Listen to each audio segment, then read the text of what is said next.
Siddhartha, an Indian Tale. By Hermann Hesse. First part. To Romain Roland, my dear friend. The son of the Brahmin. In the shade of the house, in the sunshine of the river bank near the boats, in the shade of the salwood forest. In the shade of the fig tree is where Siddhartha grew up, the handsome son of the Brahmin, the young falcon, together with his friend Govinda, son of a Brahmin. The sun tanned his light shoulders by the banks of the river when bathing, performing the sacred ablutions, the sacred offerings. In the mango grove, shade poured into his black eyes, when playing as a boy, when his mother sang, when the sacred offerings were made, when his father, the scholar, taught him, when the wise men talked. For a long time, Siddhartha had been partaking in the discussions of the wise men, practicing debate with Govinda, practicing with Govinda the art of reflection, the service of meditation. He already knew how to speak the Om silently, the word of words, to speak it silently into himself while inhaling, to speak it silently out of himself while exhaling, with all the concentration of his soul. The forehead surrounded by the glow of the clear-thinking spirit.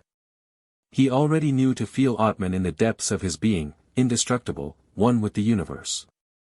Joy leapt in his father's heart for his son who was quick to learn, thirsty for knowledge. He saw him growing up to become great wise man and priest, a prince among the Brahmins. Bliss leapt in his mother's breast when she saw him walking, when she saw him sit down and get up, Siddhartha, strong, handsome, he who was walking on slender legs, greeting her with perfect respect. Love touched the hearts of the Brahmins' young daughters when Siddhartha walked through the lanes of the town with the luminous forehead, with the eye of a king, with his slim hips. But more than all the others he was loved by Govinda, his friend, the son of a Brahmin. He loved Siddhartha's eye and sweet voice, he loved his walk and the perfect decency of his movements, he loved everything Siddhartha did and said, and what he loved most was his spirit, his transcendent, fiery thoughts, his ardent will.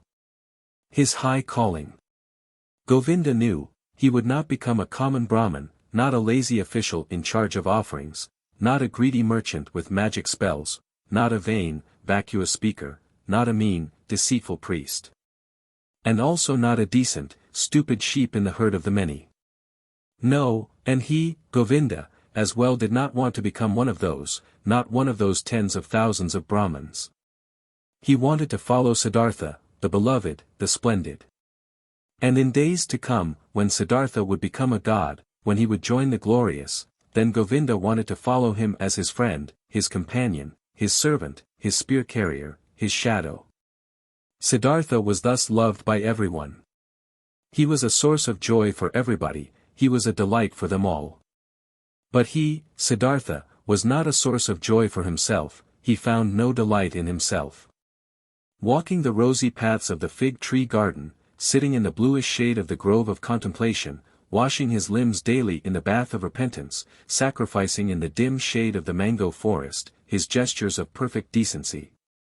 Everyone's love and joy, he still lacked all joy in his heart.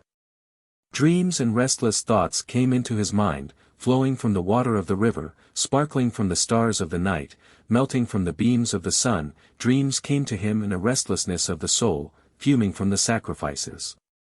Breathing forth from the verses of the Rigveda, being infused into him, drop by drop, from the teachings of the old Brahmins. Siddhartha had started to nurse discontent in himself, he had started to feel that the love of his father and the love of his mother, and also the love of his friend, Govinda, would not bring him joy for ever and ever, would not nurse him, feed him, satisfy him.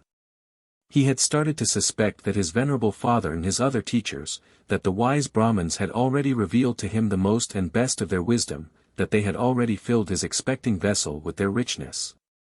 And the vessel was not full, the spirit was not content, the soul was not calm, the heart was not satisfied.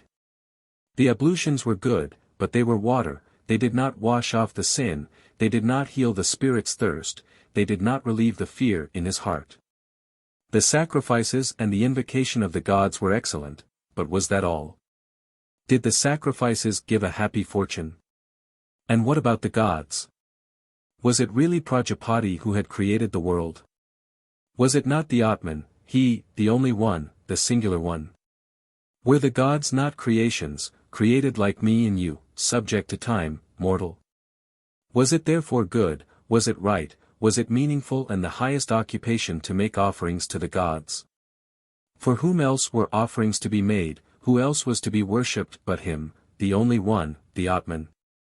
And where was Atman to be found, where did he reside, where did his eternal heart beat, where else but in one's own self, in its innermost part, in its indestructible part, which everyone had in himself? But where was this self, this innermost part, this ultimate part? It was not flesh and bone, it was neither thought nor consciousness, thus the wisest ones taught. So, where was it? To reach this place, the self, myself, the Atman, there was another way, which was worthwhile looking for. Alas, and nobody showed this way, nobody knew it, not the Father, and not the teachers and wise men, not the holy sacrificial songs. They knew everything, the Brahmins and their holy books, they knew everything, they had taken care of everything and of more than everything, the creation of the world, the origin of speech, of food, of inhaling, of exhaling. The arrangement of the senses, the acts of the gods, they knew infinitely much, but was it valuable to know all of this, not knowing that one and only thing, the most important thing, the solely important thing? Surely, many verses of the holy books, particularly in the Upanishads of Samaveda, spoke of this innermost and ultimate thing, wonderful verses. Your soul is the whole world, was written there, and it was written that man in his sleep, in his deep sleep, would meet with his innermost part and would reside in the Atman. Marvelous wisdom was in these verses, all knowledge of the wisest ones had been collected here in magic words, pure as honey collected by bees. No, not to be looked down upon was the tremendous amount of enlightenment which lay here collected and preserved by innumerable generations of wise Brahmins. But where were the Brahmins, where the priests, where the wise men or penitents, who had succeeded in not just knowing this deepest of all knowledge but also to live it? Where was the knowledgeable one who wove his spell to bring his familiarity with the Atman out of the sleep into the state of being awake, into the life, into every step of the way, into word and deed? Siddhartha knew many venerable Brahmins, chiefly his father, the pure one, the scholar, the most venerable one.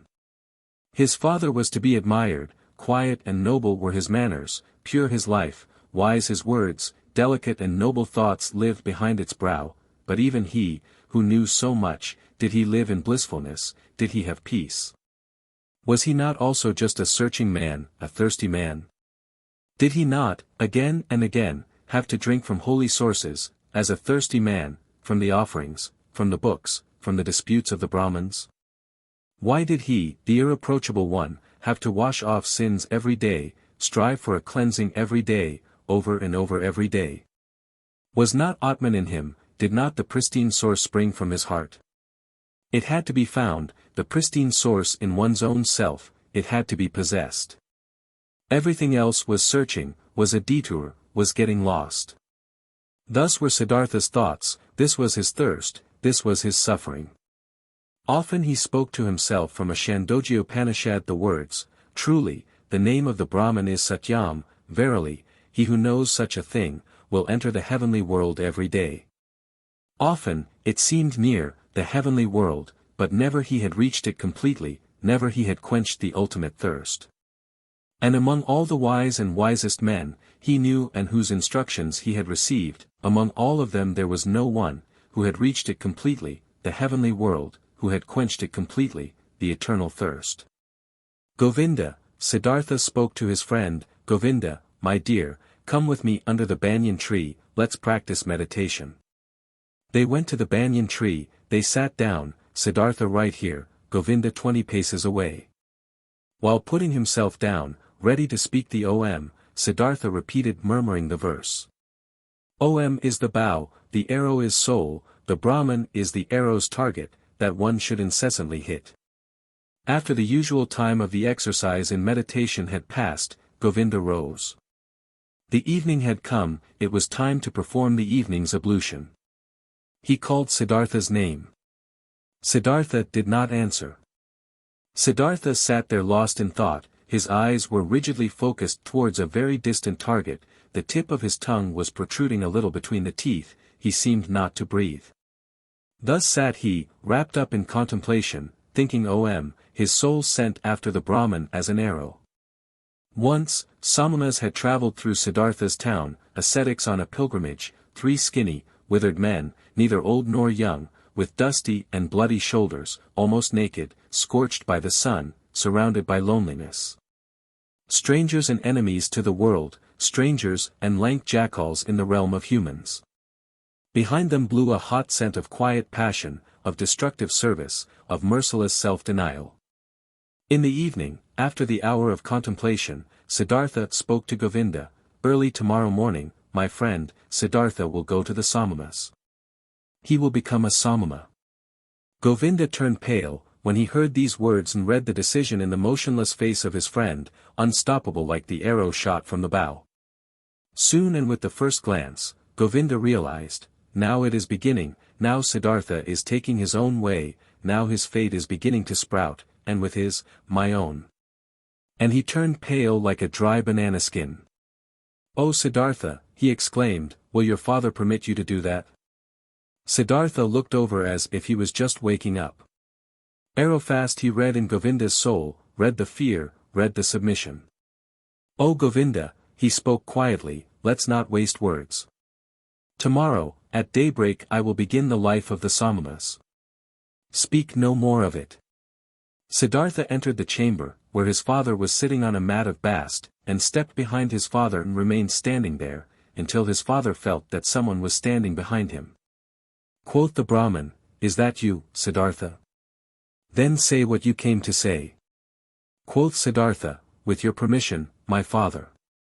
I came to tell you that it is my longing to leave your house tomorrow and go to the ascetics. My desire is to become a Samama. May my father not oppose this." The Brahmin fell silent, and remained silent for so long that the stars in the small window wandered and changed their relative positions, ere the silence was broken.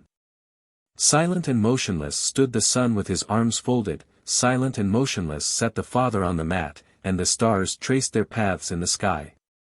Then spoke the father, "Not proper it is for a Brahmin to speak harsh and angry words. But indignation is in my heart. I wish not to hear this request for a second time from your mouth." Slowly, the Brahmin rose, Siddhartha stood silently, his arms folded. "What are you waiting for?" asked the father. Quoth Siddhartha, "You know what."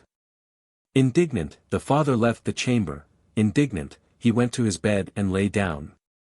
After an hour, since no sleep had come over his eyes, the Brahmin stood up, paced to and fro, and left the house.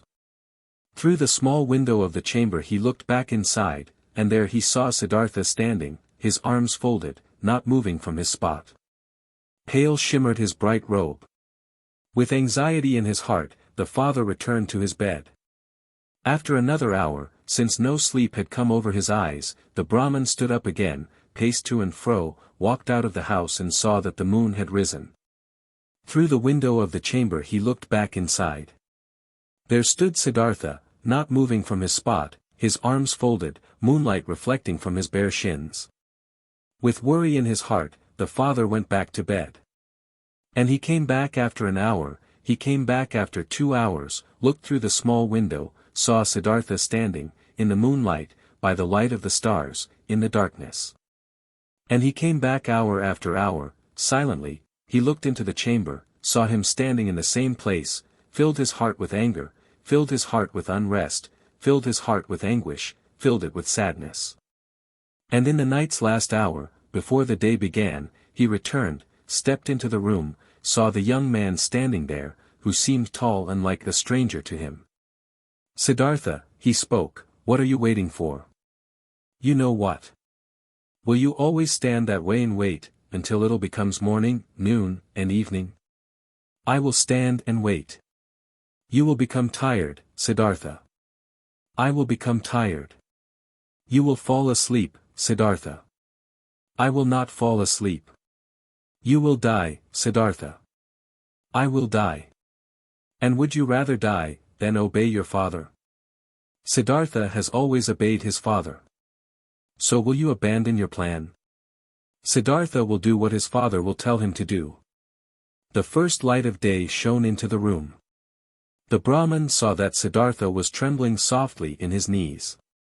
In Siddhartha's face he saw no trembling, his eyes were fixed on a distant spot. Then his father realized that even now Siddhartha no longer dwelt with him in his home, that he had already left him. The father touched Siddhartha's shoulder. "You will," he spoke, "go into the forest and be a samana. When you'll have found blissfulness in the forest, then come back and teach me to be blissful. If you'll find disappointment, then return and let us once again make offerings to the gods together. Go now and kiss your mother, tell her where you are going to. But for me it is time to go to the river and to perform the first ablution." He took his hand from the shoulder of his son and went outside.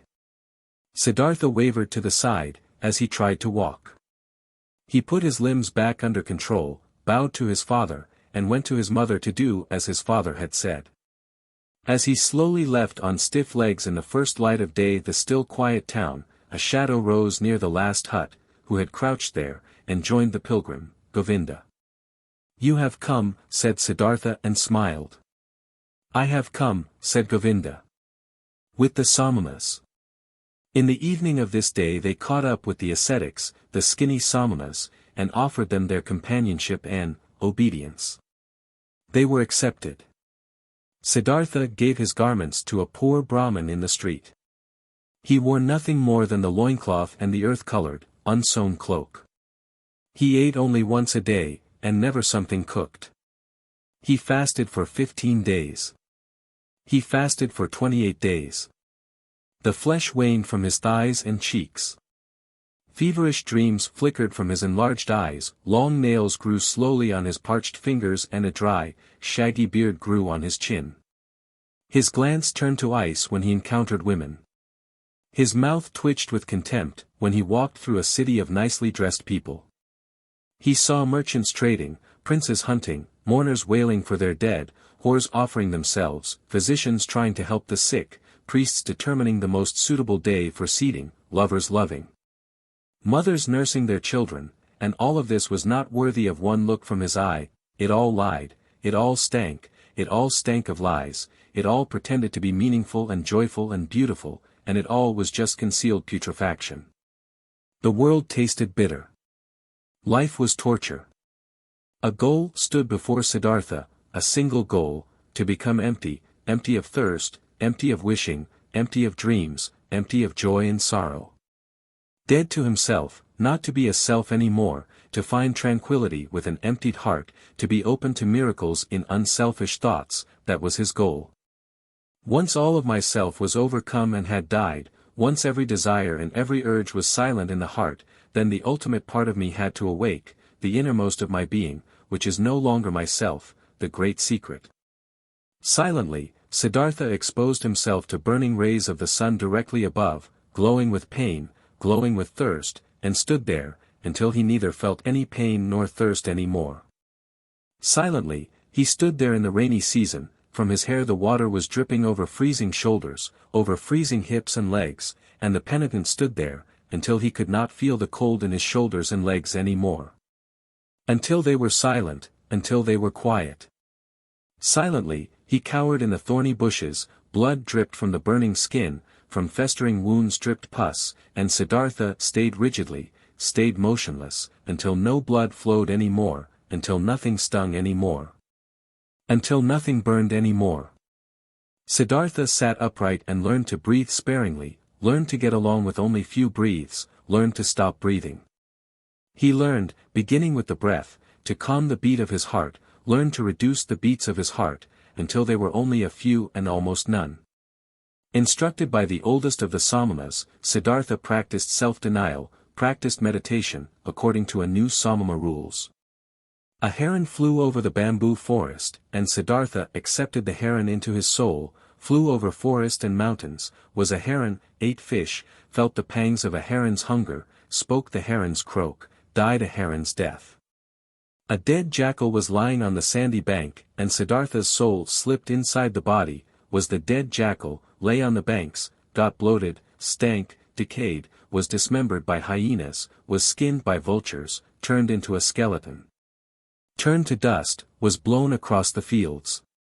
And Siddhartha's soul returned, had died, had decayed, was scattered as dust, had tasted the gloomy intoxication of the cycle, awaited in new thirst like a hunter in the gap, where he could escape from the cycle, where the end of the cause is.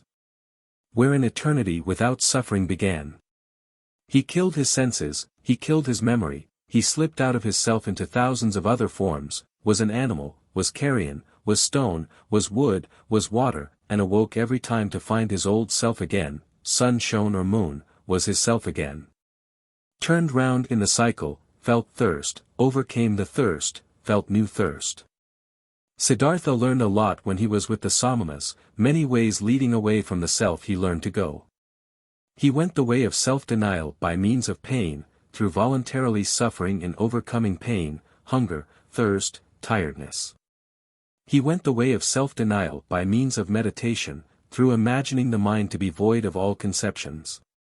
These and other ways he learned to go, 1,000 times he left his self, for hours and days he remained in the non-self. But though the ways led away from the self, their end nevertheless always led back to the self. Though Siddhartha fled from the self 1,000 times, stayed in nothingness, stayed in the animal, in the stone, the return was inevitable, inescapable was the hour, when he found himself back in the sunshine or in the moonlight. In the shade or in the rain, and was once again his self and Siddhartha, and again felt the agony of the cycle which had been forced upon him. By his side lived Govinda, his shadow, walked the same paths, undertook the same efforts. They rarely spoke to one another, than the service and the exercises required. Occasionally the two of them went through the villages, to beg for food for themselves and their teachers. How do you think, Govinda, Siddhartha spoke one day while begging this way, how do you think did we progress? Did we reach any goals? Govinda answered, we have learned, and will continue learning. You'll be a great Samana, Siddhartha. Quickly, you've learned every exercise, often the old Samanas have admired you. One day, you'll be a holy man, O Siddhartha. Quoth Siddhartha, I can't help but feel that it is not like this, my friend. What I've learned, being among the Samanas, up to this day, this, O Govinda, I could have learned more quickly and by simpler means. In every tavern of that part of a town where the whorehouses are, my friend, among carters and gamblers I could have learned it. Quoth Govinda, Siddhartha is putting me on.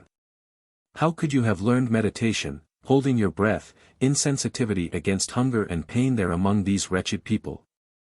And Siddhartha said quietly, as if he was talking to himself, what is meditation? What is leaving one's body? What is fasting? What is holding one's breath? It is fleeing from the self, it is a short escape of the agony of being a self, it is a short numbing of the senses against the pain and the pointlessness of life. The same escape, the same short numbing is what the driver of an ox cart finds in the inn, drinking a few bowls of rice wine or fermented coconut milk. Then he won't feel his self any more, then he won't feel the pains of life any more, then he finds a short numbing of the senses. When he falls asleep over his bowl of rice wine, he'll find the same what Siddhartha and Govinda find when they escape their bodies through long exercises, staying in the non-self. This is how it is, O Govinda. Quoth Govinda, you say so, O friend, and yet you know that Siddhartha is no driver of an ox cart and a Samana is no drunkard. It's true that a drinker numbs his senses, it's true that he briefly escapes and rests, but he'll return from the delusion, finds everything to be unchanged, has not become wiser, has gathered no enlightenment, has not risen several steps. And Siddhartha spoke with a smile, I do not know, I've never been a drunkard. But that I, Siddhartha, find only a short numbing of the senses in my exercises and meditations and that I am just as far removed from wisdom, from salvation, as a child in the mother's womb, this I know, O Govinda, this I know. And once again, another time, when Siddhartha left the forest together with Govinda, to beg for some food in the village for their brothers and teachers, Siddhartha began to speak and said, what now, O Govinda, might we be on the right path? Might we get closer to enlightenment?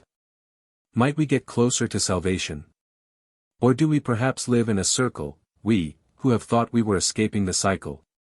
Quoth Govinda, we have learned a lot, Siddhartha, there is still much to learn. We are not going around in circles, we are moving up, the circle is a spiral, we have already ascended many a level. Siddhartha answered, how old, would you think, is our oldest Samama, our venerable teacher? Quoth Govinda, our oldest one might be about 60 years of age. And Siddhartha, he has lived for 60 years and has not reached the nirvana. He'll turn 70 and 80, and you and me, we will grow just as old and will do our exercises, and will fast, and will meditate. But we will not reach the nirvana, he won't and we won't. O Govinda, I believe out of all the Samamas out there, perhaps not a single one, will reach the nirvana. We find comfort, we find numbness, we learn feats, to deceive others. But the most important thing, the path of paths, we will not find. If you only, spoke Govinda, wouldn't speak such terrible words, Siddhartha. How could it be that among so many learned men, among so many Brahmins, among so many austere and venerable Samamas, among so many who are searching, so many who are eagerly trying, so many holy men, no one will find the path of paths? But Siddhartha said in a voice which contained just as much sadness as mockery, with a quiet, a slightly sad, a slightly mocking voice, soon, Govinda, your friend will leave the path of the Samamas, he has walked along your side for so long. I'm suffering of thirst, O Govinda, and on this long path of a Samama, my thirst has remained as strong as ever. I always thirsted for knowledge, I have always been full of questions. I have asked the Brahmins, year after year, and I have asked the holy Vedas, year after year, and I have asked the devout Samanas, year after year. Perhaps, O Govinda, it had been just as well, had been just as smart and just as profitable, if I had asked the hornbill bird or the chimpanzee. It took me a long time and am not finished learning this yet, O Govinda, that there is nothing to be learned. There is indeed no such thing, so I believe, as what we refer to as learning. There is, O my friend, just one knowledge, this is everywhere, this is Atman, this is within me and within you and within every creature. And so I'm starting to believe that this knowledge has no worser enemy than the desire to know it, than learning. At this, Govinda stopped on the path, rose his hands, and spoke, if you, Siddhartha, only would not bother your friend with this kind of talk.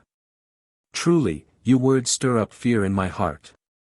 And just consider, what would become of the sanctity of prayer, what of the venerability of the Brahmin's caste, what of the holiness of the Samamas, if it was as you say, if there was no learning? What, O Siddhartha, what would then become of all of this what is holy, what is precious, what is venerable on earth? And Govinda mumbled a verse to himself, a verse from an Upanishad. He who ponderingly, of a purified spirit, loses himself in the meditation of Atman, unexpressible by words is his blissfulness of his heart. But Siddhartha remained silent. He thought about the words which Govinda had said to him and thought the words through to their end. Yes, he thought, standing there with his head low, what would remain of all that which seemed to us to be holy? What remains? What can stand the test? And he shook his head. At one time, when the two young men had lived among the Samamas for about 3 years and had shared their exercises, some news, a rumor, a myth reached them after being retold many times. A man had appeared, GOTAMA by name, the Exalted One. The Buddha, he had overcome the suffering of the world in himself and had halted the cycle of rebirths. He was said to wander through the land, teaching, surrounded by disciples, without possession, without home, without a wife, in the yellow cloak of an ascetic, but with a cheerful brow, a man of bliss. And Brahmins and princes would bow down before him and would become his students. This myth, this rumor, this legend resounded, its fragrance rose up, here and there, in the towns, the Brahmins spoke of it and in the forest, the Samamas. Again and again, the name of Gotama, the Buddha reached the ears of the young men, with good and with bad talk, with praise and with defamation. It was as if the plague had broken out in a country and news had been spreading around that in one or another place there was a man, a wise man, a knowledgeable one, whose word and breath was enough to heal everyone who had been infected with the pestilence, and as such news would go through the land and everyone would talk about it, many would believe, many would doubt. But many would get on their way as soon as possible, to seek the wise man, the helper, just like this myth ran through the land, that fragrant myth of GOTAMA, the Buddha, the wise man of the family of Sakya. He possessed, so the believers said, the highest enlightenment. He remembered his previous lives, he had reached the nirvana and never returned into the cycle, was never again submerged in the murky river of physical forms. Many wonderful and unbelievable things were reported of him. He had performed miracles, had overcome the devil, had spoken to the gods. But his enemies and disbelievers said, this GOTAMA was a vain seducer, who spent his days in luxury, scorned the offerings, was without learning, and knew neither exercises nor self-castigation. The myth of Buddha sounded sweet. The scent of magic flowed from these reports. After all, the world was sick, life was hard to bear, and behold, here a source seemed to spring forth, here a messenger seemed to call out, comforting, mild, full of noble promises. Everywhere where the rumor of Buddha was heard, everywhere in the lands of India, the young men listened up, felt a longing, felt hope, and among the Brahmin sons of the towns and villages every pilgrim and stranger was welcome. When he brought news of him, the exalted one, the Sakyamuni. The myth had also reached the Samanas in the forest, and also Siddhartha, and also Govinda, slowly, drop by drop, every drop laden with hope, every drop laden with doubt. They rarely talked about it, because the oldest one of the Samanas did not like this myth. He had heard that this alleged Buddha used to be an ascetic before and had lived in the forest, but had then turned back to luxury and worldly pleasures, and he had no high opinion of this GOTAMA. O Siddhartha, Govinda spoke one day to his friend. Today, I was in the village, and a Brahmin invited me into his house, and in his house, there was the son of a Brahmin from Magadha, who has seen the Buddha with his own eyes and has heard him teach. Verily, this made my chest ache when I breathed, and thought to myself, if only I would too, if only we both would too, Siddhartha and me, live to see the hour when we will hear the teachings from the mouth of this perfected man. Speak, friend, wouldn't we want to go there too and listen to the teachings from the Buddha's mouth? Quoth Siddhartha, always, O Govinda, I had thought, Govinda would stay with the Samanas, always I had believed his goal was to live to be 60 and 70 years of age and to keep on practicing those feats and exercises, which are becoming a Samana. But behold, I had not known Govinda well enough, I knew little of his heart. So now you, my faithful friend, want to take a new path and go there, where the Buddha spreads his teachings. Quoth Govinda, you're mocking me. Mock me if you like, Siddhartha. But have you not also developed a desire, an eagerness, to hear these teachings? And have you not at one time said to me, you would not walk the path of the Samanas for much longer? At this, Siddhartha laughed in his very own manner, in which his voice assumed a touch of sadness and a touch of mockery, and said, well, Govinda, you've spoken well, you've remembered correctly. If you only remembered the other thing as well, you've heard from me, which is that I have grown distrustful and tired against teachings and learning, and that my faith in words, which are brought to us by teachers, is small. But let's do it, my dear, I am willing to listen to these teachings, though in my heart I believe that we've already tasted the best fruit of these teachings. Quoth Govinda, your willingness delights my heart. But tell me, how should this be possible? How should the GOTAMA's teachings, even before we have heard them, have already revealed their best fruit to us?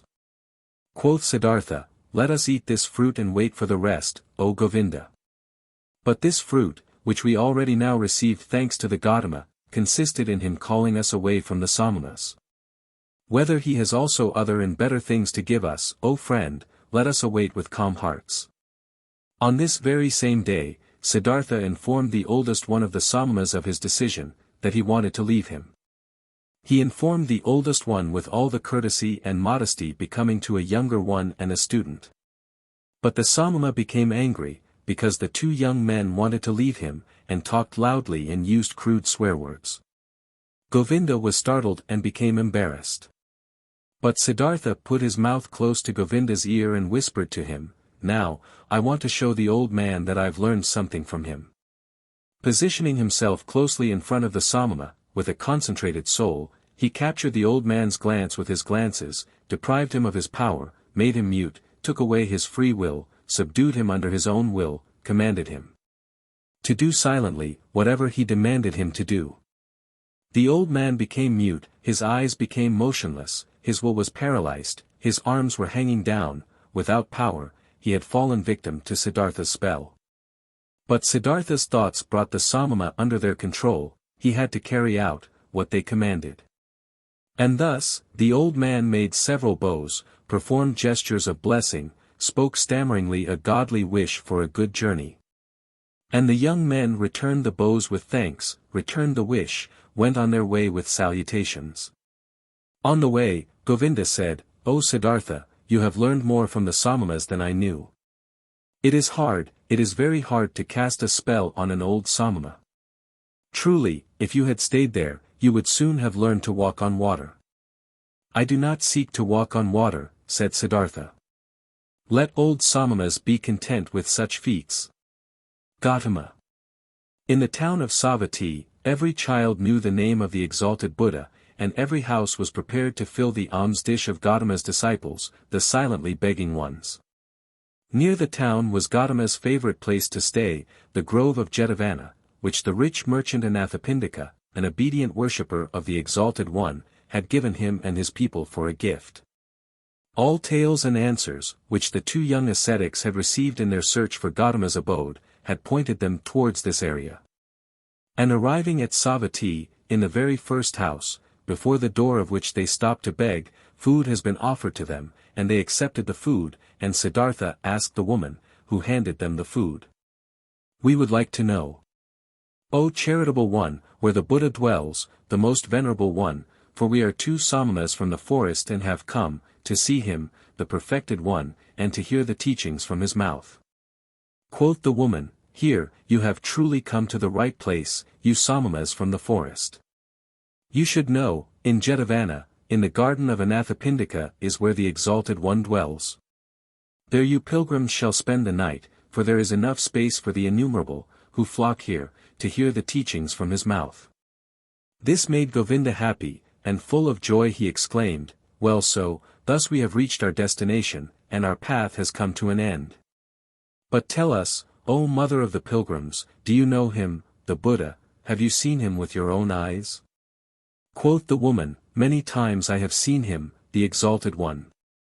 On many days, I have seen him, walking through the alleys in silence, wearing his yellow cloak, presenting his alms dish in silence at the doors of the houses, leaving with a filled dish." Delightedly, Govinda listened and wanted to ask and hear much more. But Siddhartha urged him to walk on. They thanked and left and hardly had to ask for directions, for rather many pilgrims and monks as well from Gotama's community were on their way to the Jetavana.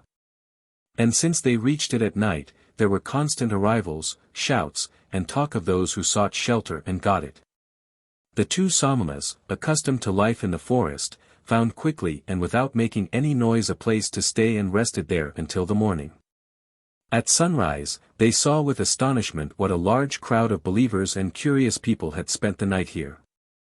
On all paths of the marvelous grove, monks walked in yellow robes, under the trees they sat here and there, in deep contemplation, or in a conversation about spiritual matters. The shady gardens looked like a city, full of people, bustling like bees.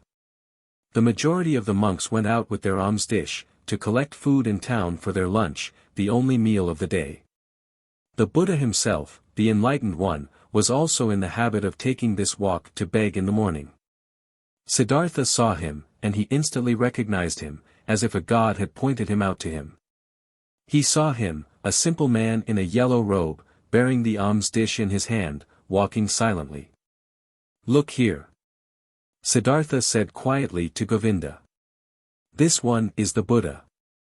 Attentively, Govinda looked at the monk in the yellow robe, who seemed to be in no way different from the hundreds of other monks. And soon, Govinda also realized, this is the one. And they followed him and observed him. The Buddha went on his way, modestly and deep in his thoughts. His calm face was neither happy nor sad, it seemed to smile quietly and inwardly. With a hidden smile, quiet, calm, somewhat resembling a healthy child, the Buddha walked, wore the robe and placed his feet just as all of his monks did, according to a precise rule. But his face and his walk, his quietly lowered glance, his quietly dangling hand and even every finger of his quietly dangling hand expressed peace, expressed perfection, did not search, did not imitate, breathed softly in an unwithering calm. In an unwithering light, an untouchable peace. Thus Gotama walked towards the town, to collect alms, and the two Samanas recognized him solely by the perfection of his calm, by the quietness of his appearance, in which there was no searching, no desire, no imitation, no effort to be seen. Only light and peace. Today, we'll hear the teachings from his mouth, said Govinda. Siddhartha did not answer. He felt little curiosity for the teachings, he did not believe that they would teach him anything new, but he had, just as Govinda had, heard the contents of this Buddha's teachings again and again. Though these reports only represented second or third-hand information. But attentively he looked at Gotama's head, his shoulders, his feet, his quietly dangling hand, and it seemed to him as if every joint of every finger of this hand was of these teachings, spoke of, breathed of, exhaled the fragrant of, glistened of truth. This man, this Buddha was truthful down to the gesture of his last finger. This man was holy. Never before, Siddhartha had venerated a person so much, never before he had loved a person as much as this one. They both followed the Buddha until they reached the town and then returned in silence, for they themselves intended to abstain from on this day. They saw Gotama returning, what he ate could not even have satisfied a bird's appetite, and they saw him retiring into the shade of the mango trees. But in the evening, when the heat cooled down and everyone in the camp started to bustle about and gathered around, they heard the Buddha teaching. They heard his voice, and it was also perfected, was of perfect calmness, was full of peace. Gotama taught the teachings of suffering, of the origin of suffering, of the way to relieve suffering. Calmly and clearly his quiet speech flowed on. Suffering was life, full of suffering was the world, but salvation from suffering had been found, salvation was obtained by him who would walk the path of the Buddha. With a soft, yet firm voice the Exalted One spoke, taught the four main doctrines, taught the eightfold path, patiently he went the usual path of the teachings, of the examples, of the repetitions.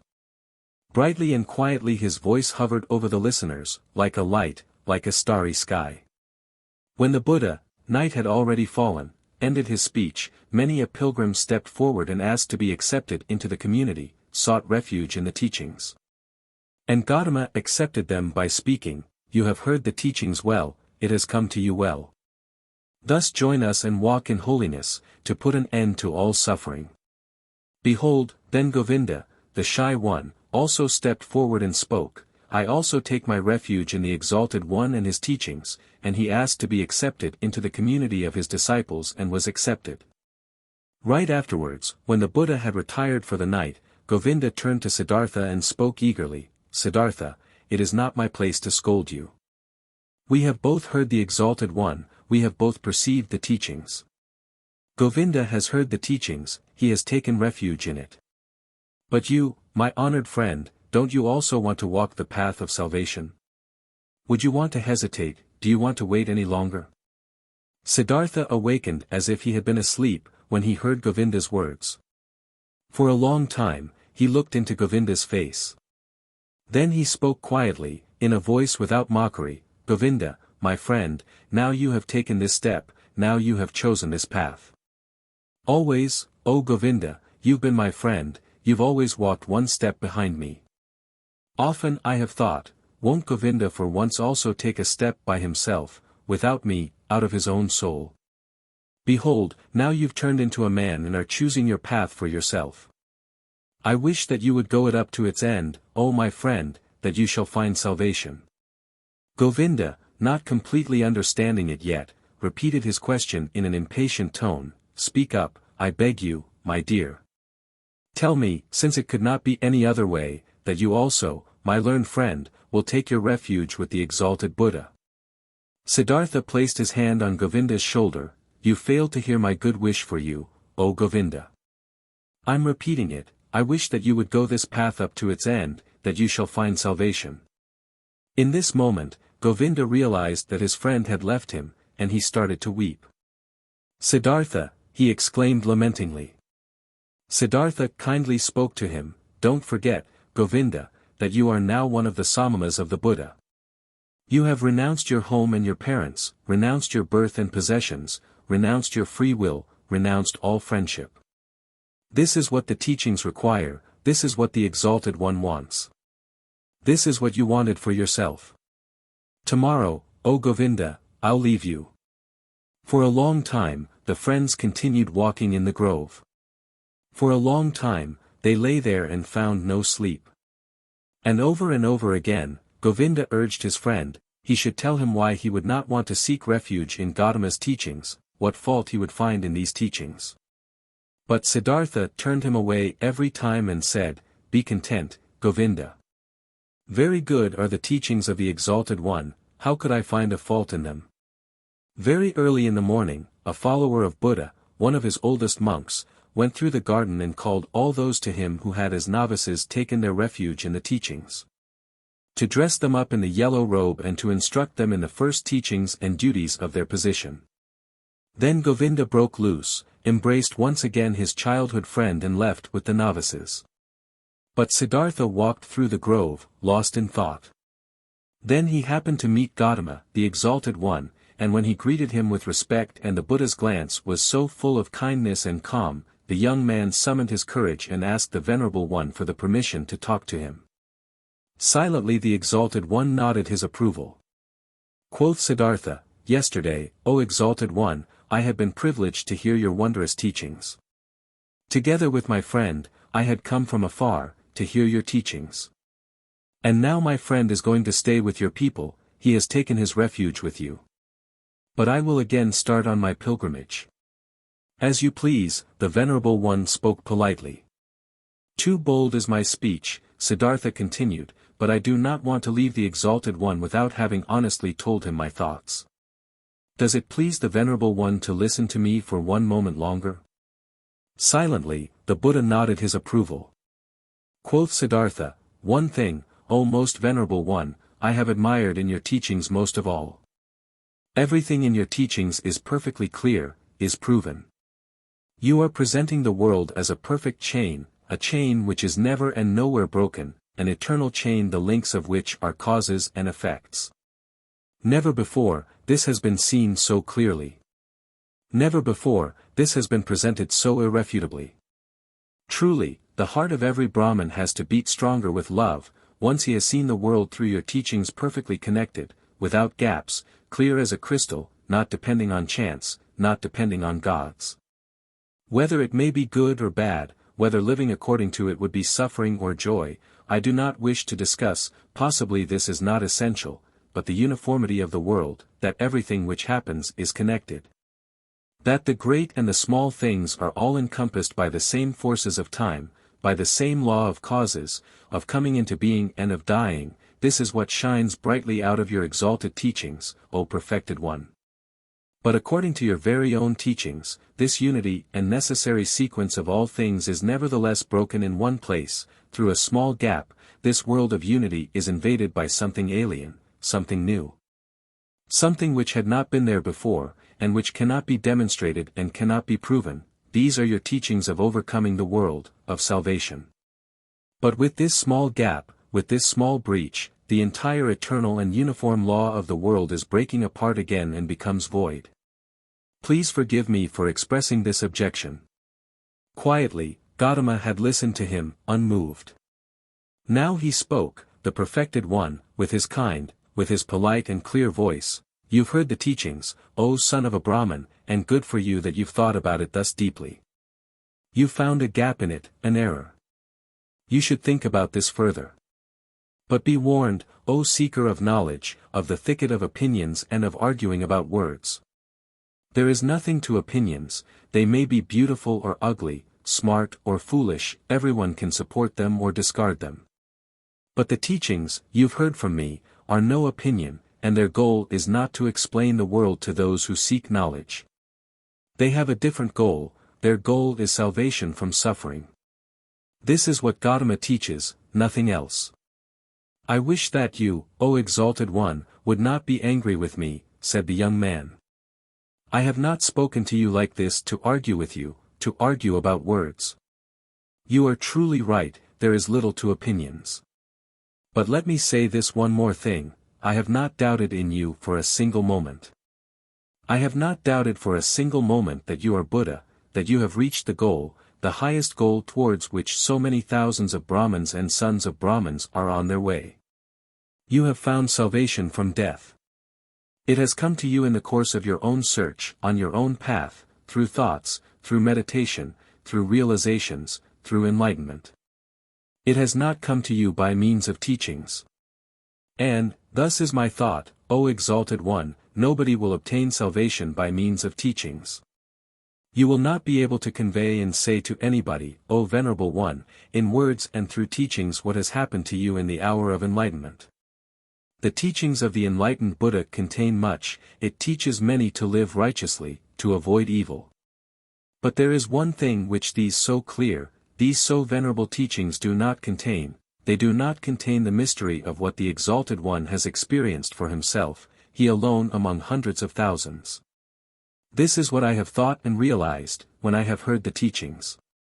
This is why I am continuing my travels, not to seek other, better teachings, for I know there are none, but to depart from all teachings and all teachers and to reach my goal by myself or to die. But often, I'll think of this day, O exalted one, and of this hour, when my eyes beheld a holy man. The Buddha's eyes quietly looked to the ground, quietly, in perfect equanimity his inscrutable face was smiling. I wish, the venerable one spoke slowly, that your thoughts shall not be in error, that you shall reach the goal. But tell me, have you seen the multitude of my Samanas, my many brothers, who have taken refuge in the teachings? And do you believe, O stranger, O Samana, do you believe that it would be better for them all to abandon the teachings and to return into the life, the world and of desires? Far is such a thought from my mind, exclaimed Siddhartha. I wish that they shall all stay with the teachings, that they shall reach their goal. It is not my place to judge another person's life. Only for myself alone, I must decide, I must choose, I must refuse. Salvation from the self is what we Samanas search for, O exalted one.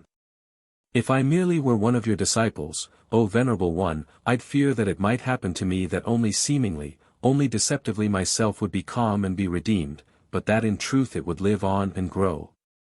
For then I had replaced myself with the teachings, my duty to follow you, my love for you, and the community of the monks. With half of a smile, with an unwavering openness and kindness, GOTAMA looked into the stranger's eyes and bid him to leave with a hardly noticeable gesture. You are wise, O Samana, the venerable one spoke. You know how to talk wisely, my friend. Be aware of too much wisdom. The Buddha turned away, and his glance and half of a smile remained forever etched in Siddhartha's memory. I have never before seen a person glance and smile, sit and walk this way, he thought, truly, I wish to be able to glance and smile, sit and walk this way, too, thus free, thus venerable, thus concealed, thus open, thus childlike and mysterious. Truly, only a person who has succeeded in reaching the innermost part of his self would glance and walk this way. Well so, I also will seek to reach the innermost part of myself. I saw a man, Siddhartha thought, a single man, before whom I would have to lower my glance. I do not want to lower my glance before any other, not before any other. No teachings will entice me any more, since this man's teachings have not enticed me. I am deprived by the Buddha, thought Siddhartha, I am deprived, and even more he has given to me. He has deprived me of my friend, the one who had believed in me and now believes in him, who had been my shadow and is now GOTAMA's shadow. But he has given me Siddhartha, myself. Awakening.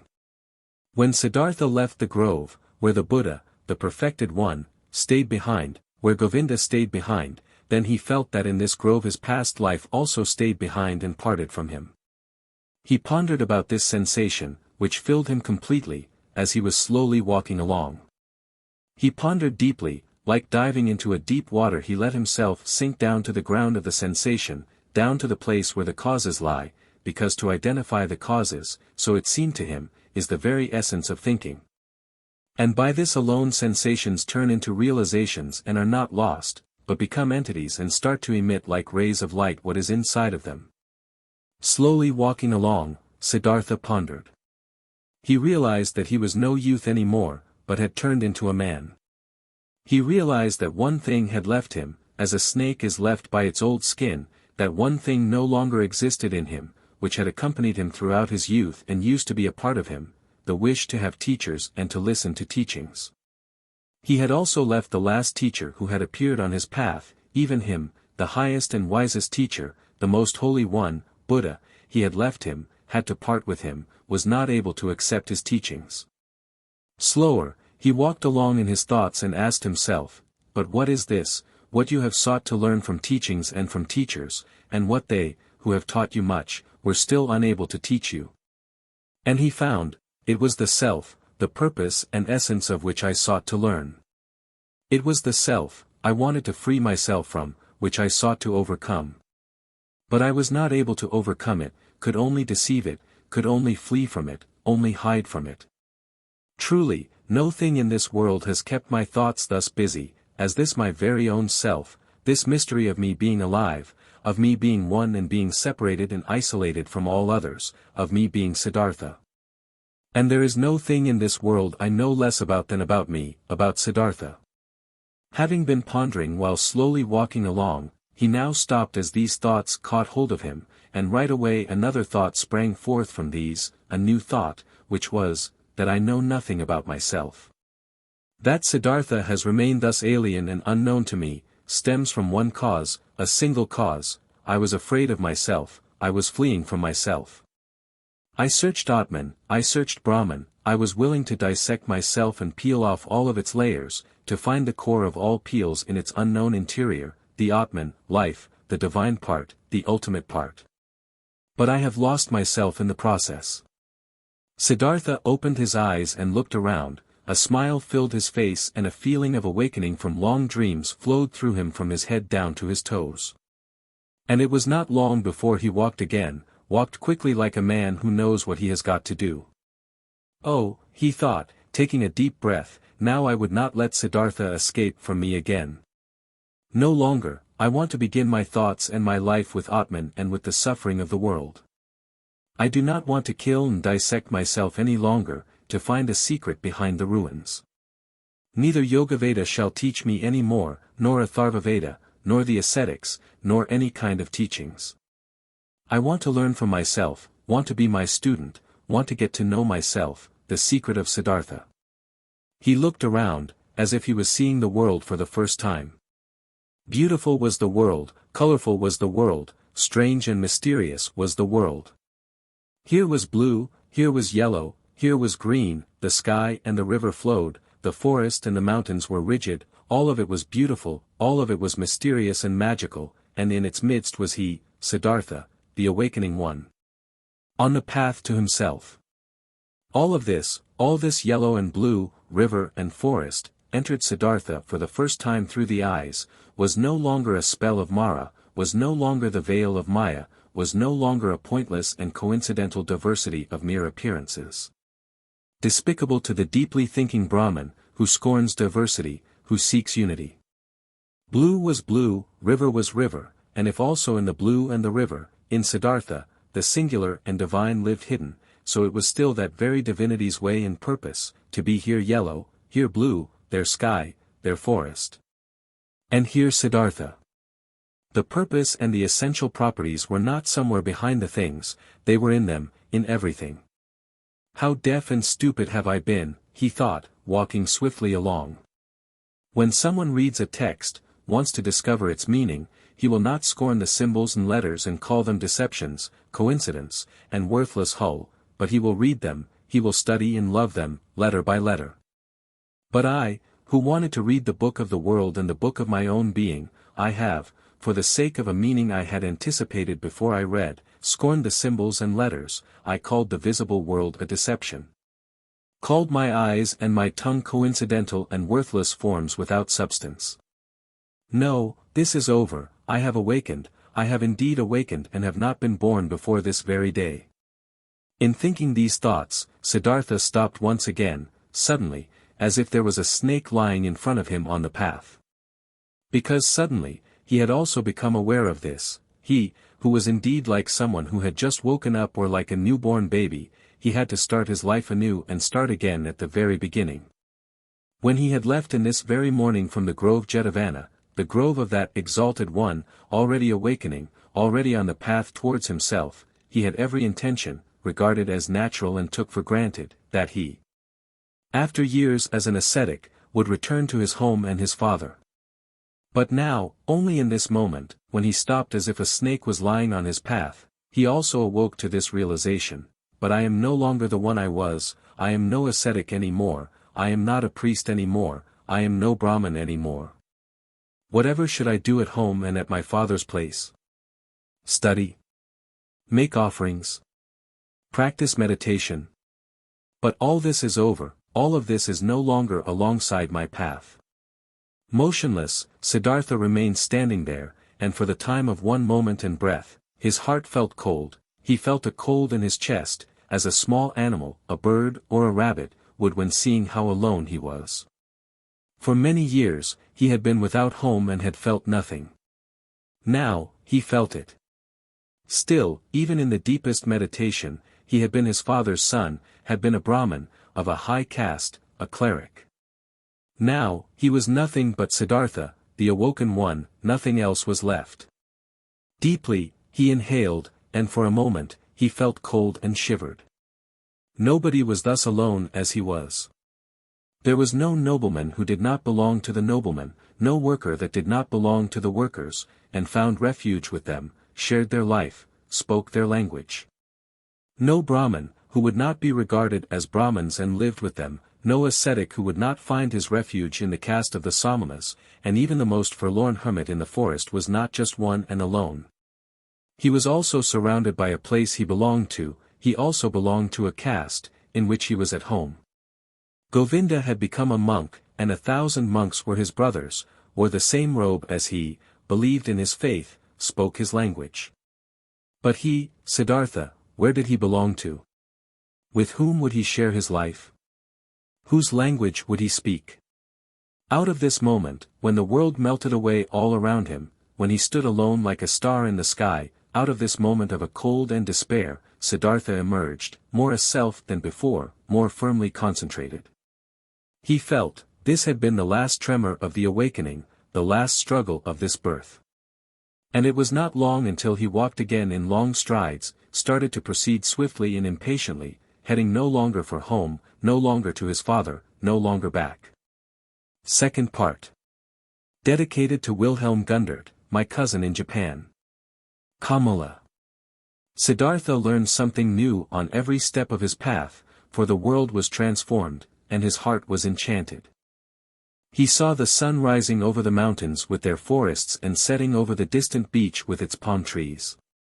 At night, he saw the stars in the sky in their fixed positions and the crescent of the moon floating like a boat in the blue. He saw trees, stars, animals, clouds, rainbows, rocks, herbs, flowers, stream and river, the glistening dew in the bushes in the morning, distant high mountains which were blue and pale, birds sang and bees. Wind silverishly blew through the rice field. All of this, 1,000-fold and colorful, had always been there, always the sun and the moon had shone, always rivers had roared and bees had buzzed, but in former times all of this had been nothing more to Siddhartha than a fleeting, deceptive veil before his eyes, looked upon in distrust, destined to be penetrated and destroyed by thought, since it was not the essential existence, since this essence lay beyond, on the other side of, the visible. But now, his liberated eyes stayed on this side, he saw and became aware of the visible, sought to be at home in this world, did not search for the true essence, did not aim at a world beyond. Beautiful was this world, looking at it thus, without searching, thus simply, thus childlike. Beautiful were the moon and the stars, beautiful was the stream and the banks, the forest and the rocks, the goat and the gold beetle, the flower and the butterfly. Beautiful and lovely it was, thus to walk through the world, thus childlike, thus awoken, thus open to what is near, thus without distrust. Differently the sun burnt the head, differently the shade of the forest cooled him down, differently the stream and the cistern, the pumpkin and the banana tasted. Short were the days, short the nights, every hour sped swiftly away like a sail on the sea, and under the sail was a ship full of treasures, full of joy. Siddhartha saw a group of apes moving through the high canopy of the forest, high in the branches, and heard their savage, greedy song. Siddhartha saw a male sheep following a female one and mating with her. In a lake of reeds, he saw the pike hungrily hunting for its dinner, propelling themselves away from it, in fear, wiggling and sparkling, the young fish jumped in droves out of the water. The scent of strength and passion came forcefully out of the hasty eddies of the water, which the pike stirred up, impetuously hunting. All of this had always existed, and he had not seen it, he had not been with it. Now he was with it, he was part of it. Light and shadow ran through his eyes, stars and moon ran through his heart. On the way, Siddhartha also remembered everything he had experienced in the garden Jetavana, the teaching he had heard there, the divine Buddha, the farewell from Govinda, the conversation with the Exalted One. Again he remembered his own words, he had spoken to the Exalted One, every word, and with astonishment he became aware of the fact that there he had said things which he had not really known yet at this time.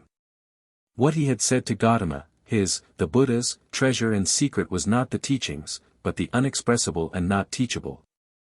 Which he had experienced in the hour of his enlightenment, it was nothing but this very thing which he had now gone to experience, what he now began to experience. Now, he had to experience his self. It is true that he had already known for a long time that his self was Atman, in its essence bearing the same eternal characteristics as Brahman. But never, he had really found this self, because he had wanted to capture it in the net of thought. With the body definitely not being the self and not the spectacle of the senses, so it also was not the thought, not the rational mind, not the learned wisdom. Not the learned ability to draw conclusions and to develop previous thoughts into new ones.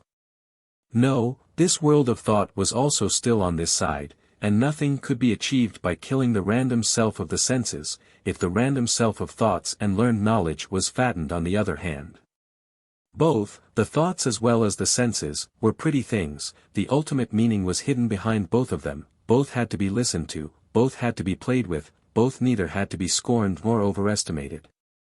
From both the secret voices of the innermost truth had to be attentively perceived. He wanted to strive for nothing, except for what the voice commanded him to strive for, dwell on nothing, except where the voice would advise him to do so. Why had GOTAMA, at that time, in the hour of all hours, sat down under the bo tree, where the enlightenment hit him? He had heard a voice in his own heart, which had commanded him to seek rest under this tree, and he had neither preferred self-castigation, offerings, ablutions, nor prayer, neither food nor drink, neither sleep nor dream. He had obeyed the voice. To obey like this, not to an external command, only to the voice, to be ready like this was good, this was necessary, nothing else was necessary. In the night when he slept in the straw hut of a ferryman by the river, Siddhartha had a dream. Govinda was standing in front of him, dressed in the yellow robe of an ascetic. Sad was how Govinda looked like, sadly he asked, "Why have you forsaken me?" At this, he embraced Govinda, wrapped his arms around him, and as he was pulling him close to his chest and kissed him, it was not Govinda any more, but a woman, and a full breast popped out of the woman's dress, at which Siddhartha lay and drank. Sweetly and strongly tasted the milk from this breast. It tasted of woman and man, of sun and forest, of animal and flower, of every fruit, of every joyful desire. It intoxicated him and rendered him unconscious. When Siddhartha woke up, the pale river shimmered through the door of the hut, and in the forest, a dark call of an owl resounded deeply and pleasantly. When the day began, Siddhartha asked his host, the ferryman, to get him across the river. The ferryman got him across the river on his bamboo raft, the wide water shimmered reddishly in the light of the morning. "This is a beautiful river," he said to his companion. "Yes," said the ferryman, "a very beautiful river, I love it more than anything. Often I have listened to it, often I have looked into its eyes, and always I have learned from it. Much can be learned from a river. I thank you, my benefactor, spoke Siddhartha, disembarking on the other side of the river. I have no gift I could give you for your hospitality, my dear, and also no payment for your work. I am a man without a home, a son of a Brahmin and a Samana. I did see it, spoke the ferryman, and I haven't expected any payment from you and no gift which would be the custom for guests to bear. You will give me the gift another time. Do you think so? Asked Siddhartha amusedly. Surely. This too, I have learned from the river, everything is coming back. You too, Samana, will come back. Now farewell. Let your friendship be my reward. Commemorate me, when you'll make offerings to the gods. Smiling, they parted. Smiling, Siddhartha was happy about the friendship and the kindness of the ferryman. He is like Govinda, he thought with a smile, all I meet on my path are like Govinda. All are thankful, though they are the ones who would have a right to receive thanks. All are submissive, all would like to be friends, like to obey, think little. Like children are all people. At about noon, he came through a village. In front of the mud cottages, children were rolling about in the street, were playing with pumpkin seeds and seashells, screamed and wrestled, but they all timidly fled from the unknown Samana. In the end of the village, the path led through a stream, and by the side of the stream, a young woman was kneeling and washing clothes.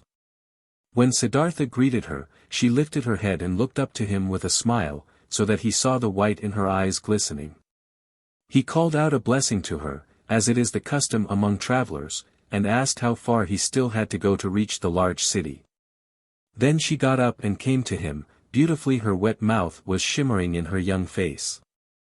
She exchanged humorous banter with him, asked whether he had eaten already, and whether it was true that the Samanas slept alone in the forest at night and were not allowed to have any women with them. While talking, she put her left foot on his right one and made a movement as a woman does who would want to initiate that kind of sexual pleasure with a man, which the textbooks call climbing a tree. Siddhartha felt his blood heating up, and since in this moment he had to think of his dream again, he bent slightly down to the woman and kissed with his lips the brown nipple of her breast. Looking up, he saw her face smiling full of lust and her eyes, with contracted pupils, begging with desire. Siddhartha also felt desire and felt the source of his sexuality moving.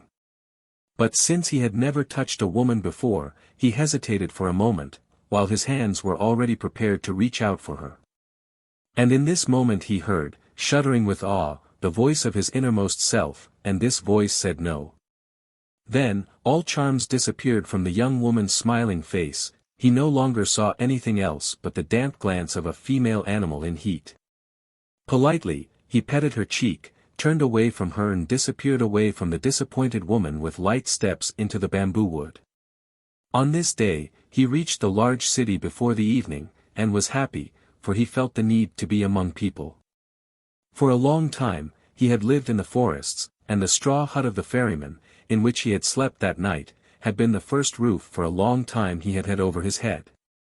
Before the city, in a beautifully fenced grove, the traveler came across a small group of servants, both male and female, carrying baskets.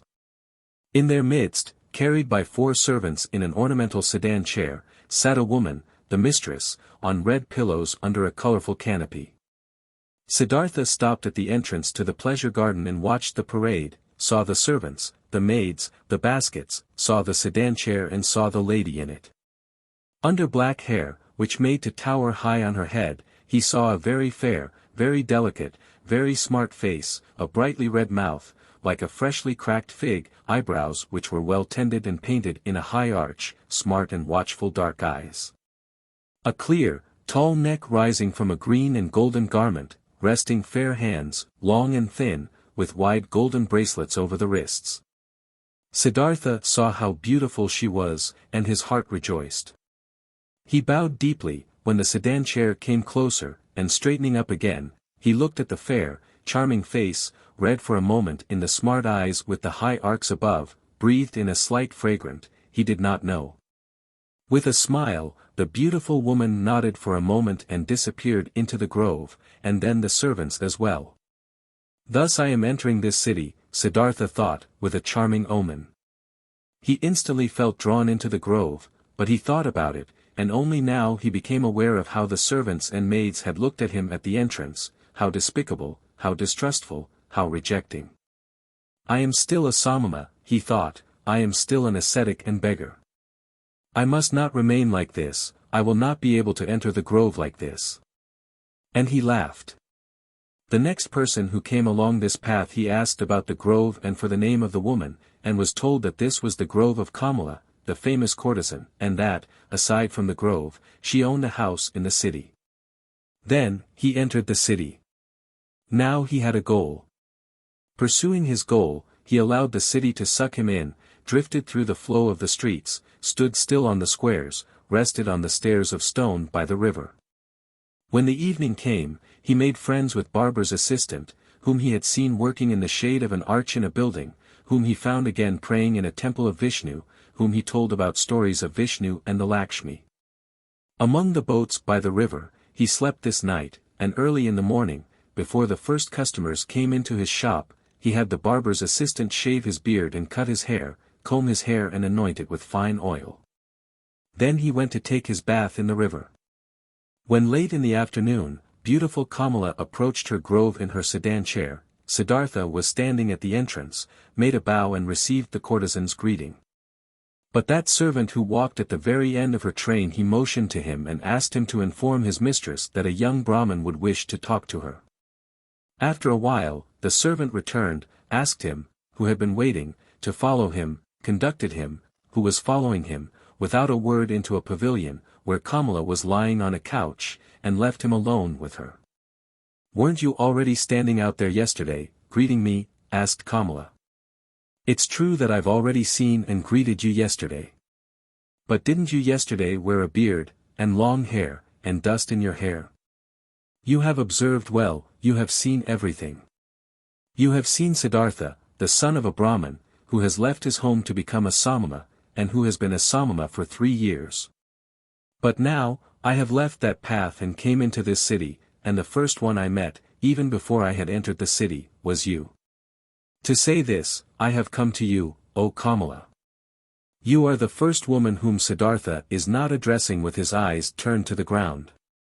Never again I want to turn my eyes to the ground, when I'm coming across a beautiful woman."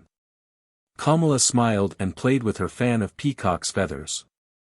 And asked, "And only to tell me this, Siddhartha has come to me? To tell you this and to thank you for being so beautiful. And if it doesn't displease you, Kamala, I would like to ask you to be my friend and teacher, for I know nothing yet of that art which you have mastered in the highest degree." At this, Kamala laughed aloud. "Never before this has happened to me, my friend, that a Samana from the forest came to me and wanted to learn from me. Never before this has happened to me, that a Samana came to me with long hair and an old, torn loincloth.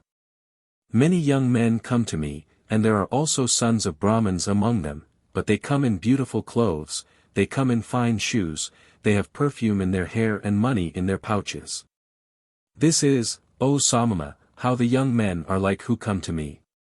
Quoth Siddhartha, "Already I am starting to learn from you. Even yesterday, I was already learning. I have already taken off my beard, have combed the hair, have oil in my hair. There is little which is still missing in me, O excellent one, fine clothes, fine shoes, money in my pouch. You shall know, Siddhartha has set harder goals for himself than such trifles, and he has reached them. How shouldn't I reach that goal, which I have set for myself yesterday, to be your friend and to learn the joys of love from you?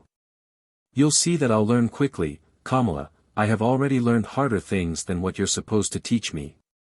And now let's get to it. You aren't satisfied with Siddhartha as he is, with oil in his hair, but without clothes, without shoes, without money?" Laughing, Kamala exclaimed, "No, my dear, he doesn't satisfy me yet. Clothes are what he must have, pretty clothes, and shoes, pretty shoes, and lots of money in his pouch, and gifts for Kamala. Do you know it now, Samana from the forest? Did you mark my words?" "Yes, I have marked your words," Siddhartha exclaimed. "How should I not mark words which are coming from such a mouth? Your mouth is like a freshly cracked fig, Kamala. My mouth is red and fresh as well, it will be a suitable match for yours, you'll see. But tell me, beautiful Kamala, aren't you at all afraid of the Samana from the forest, who has come to learn how to make love? Whatever for should I be afraid of a Samana, a stupid Samana from the forest, who is coming from the jackals and doesn't even know yet what women are? Oh, he's strong, the Samana, and he isn't afraid of anything. He could force you, beautiful girl. He could kidnap you. He could hurt you. No, Samana, I am not afraid of this. Did any Samana or Brahmin ever fear, someone might come and grab him and steal his learning, and his religious devotion, and his depth of thought? No, for they are his very own, and he would only give away from those whatever he is willing to give and to whomever he is willing to give. Like this it is, precisely like this it is also with Kamala and with the pleasures of love. Beautiful and red is Kamala's mouth, but just try to kiss it against Kamala's will, and you will not obtain a single drop of sweetness from it, which knows how to give so many sweet things. You are learning easily, Siddhartha, thus you should also learn this: love can be obtained by begging, buying, receiving it as a gift, finding it in the street, but it cannot be stolen. In this, you have come up with the wrong path. No, it would be a pity, if a pretty young man like you would want to tackle it in such a wrong manner. Siddhartha bowed with a smile. It would be a pity, Kamala, you are so right. It would be such a great pity. No, I shall not lose a single drop of sweetness from your mouth, nor you from mine. So it is settled, Siddhartha will return, once he'll have what he still lacks: clothes, shoes, money. But speak, lovely Kamala, couldn't you still give me one small advice? An advice? Why not? Who wouldn't like to give an advice to a poor, ignorant Samana, who is coming from the jackals of the forest? Dear Kamala, thus advise me where I should go to, that I'll find these 3 things most quickly. Friend, many would like to know this. You must do what you've learned and ask for money, clothes, and shoes in return. There is no other way for a poor man to obtain money. What might you be able to do? I can think. I can wait. I can fast. Nothing else. Nothing. But yes, I can also write poetry. Would you like to give me a kiss for a poem? I would like to, if I'll like your poem. What would be its title? Siddhartha spoke, after he had thought about it for a moment, these verses. Into her shady grove stepped the pretty Kamala, at the grove's entrance stood the brown Samana. Deeply, seeing the lotuses blossom, bowed that man, and smiling Kamala thanked. More lovely, thought the young man, than offerings for gods, more lovely is offering to pretty Kamala. Kamala loudly clapped her hands, so that the golden bracelets clanged. Beautiful are your verses, O brown Samana, and truly, I'm losing nothing when I'm giving you a kiss for them. She beckoned him with her eyes, he tilted his head so that his face touched hers and placed his mouth on that mouth which was like a freshly cracked fig.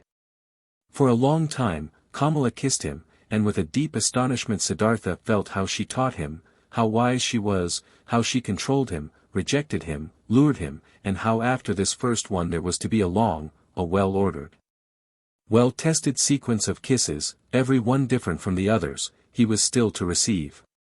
Breathing deeply, he remained standing where he was, and was in this moment astonished like a child about the cornucopia of knowledge and things worth learning, which revealed itself before his eyes. Very beautiful are your verses, exclaimed Kamala, if I was rich, I would give you pieces of gold for them. But it will be difficult for you to earn thus much money with verses as you need. For you need a lot of money, if you want to be Kamala's friend. The way you're able to kiss, Kamala, stammered Siddhartha.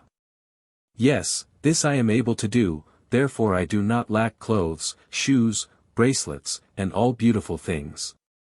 But what will become of you? Aren't you able to do anything else but thinking, fasting, making poetry? I also know the sacrificial songs, said Siddhartha, but I do not want to sing them any more. I also know magic spells, but I do not want to speak them any more. I have read the scriptures. Stop, Kamala interrupted him. You're able to read and write? Certainly, I can do this. Many people can do this.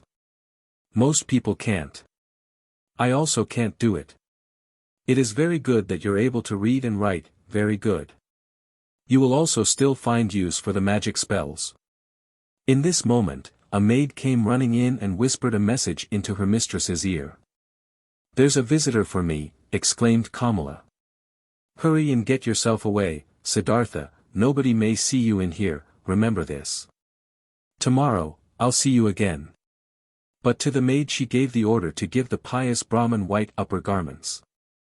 Without fully understanding what was happening to him, Siddhartha found himself being dragged away by the maid, brought into a garden house avoiding the direct path, being given upper garments as a gift, led into the bushes. And urgently admonished to get himself out of the grove as soon as possible without being seen. Contently, he did as he had been told. Being accustomed to the forest, he managed to get out of the grove and over the hedge without making a sound. Contently, he returned to the city, carrying the rolled-up garments under his arm. At the inn, where travelers stay, he positioned himself by the door, without words he asked for food, without a word he accepted a piece of rice cake. Perhaps as soon as tomorrow, he thought, I will ask no one for food any more.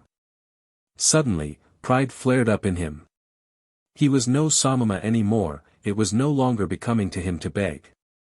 He gave the rice cake to a dog and remained without food. Simple is the life which people lead in this world here, thought Siddhartha. It presents no difficulties. Everything was difficult, toilsome, and ultimately hopeless, when I was still a Samama. Now, everything is easy, easy like that lesson in kissing, which Kamala is giving me. I need clothes and money, nothing else. These are small, near goals, they won't make a person lose any sleep. He had already discovered Kamala's house in the city long before, there he turned up the following day. Things are working out well, she called out to him. They are expecting you at Kamaswami's, he is the richest merchant of the city. If he'll like you, he'll accept you into his service. Be smart, brown Samama. I had others tell him about you. Be polite towards him, he is very powerful. But don't be too modest. I do not want you to become his servant, you shall become his equal, or else I won't be satisfied with you. Kamaswami is starting to get old and lazy. If he'll like you, he'll entrust you with a lot. Siddhartha thanked her and laughed, and when she found out that he had not eaten anything yesterday and today, she sent for bread and fruits and treated him to it. You've been lucky, she said when they parted, I'm opening one door after another for you. How come? Do you have a spell? Siddhartha said, yesterday, I told you I knew how to think, to wait, and to fast, but you thought this was of no use. But it is useful for many things, Kamala, you'll see.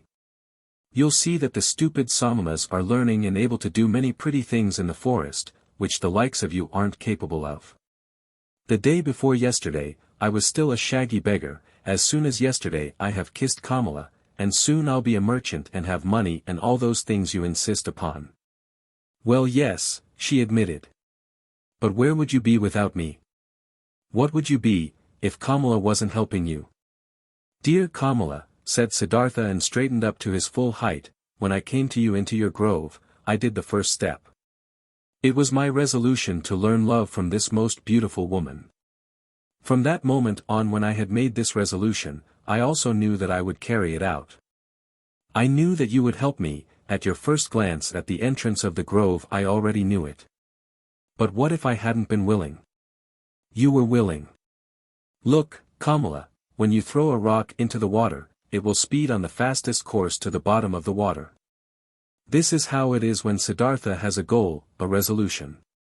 Siddhartha does nothing, he waits, he thinks, he fasts, but he passes through the things of the world like a rock through water, without doing anything, without stirring, he is drawn, he lets himself fall. His goal attracts him, because he doesn't let anything enter his soul which might oppose the goal. This is what Siddhartha has learned among the Samanas. This is what fools call magic and of which they think it would be affected by means of the demons. Nothing is affected by demons, there are no demons. Everyone can perform magic, everyone can reach his goals, if he is able to think, if he is able to wait, if he is able to fast. Kamala listened to him. She loved his voice, she loved the look from his eyes. Perhaps it is so, she said quietly, as you say, friend. But perhaps it is also like this, that Siddhartha is a handsome man, that his glance pleases the women, that therefore good fortune is coming towards him. With one kiss, Siddhartha bid his farewell. I wish that it should be this way, my teacher, that my glance shall please you, that always good fortune shall come to me out of your direction. With the childlike people. Siddhartha went to Kamaswami the merchant, he was directed into a rich house, servants led him between precious carpets into a chamber, where he awaited the master of the house. Kamaswami entered, a swiftly, smoothly moving man with very grey hair, with very intelligent, cautious eyes, with a greedy mouth. Politely, the host and the guest greeted one another. I have been told, the merchant began, that you were a Brahmin, a learned man, but that you seek to be in the service of a merchant. Might you have become destitute, Brahmin, so that you seek to serve? No, said Siddhartha, I have not become destitute and have never been destitute. You should know that I'm coming from the Samanas, with whom I have lived for a long time. If you're coming from the Samanas, how could you be anything but destitute? Aren't the Samanas entirely without possessions? I am without possessions, said Siddhartha, if this is what you mean.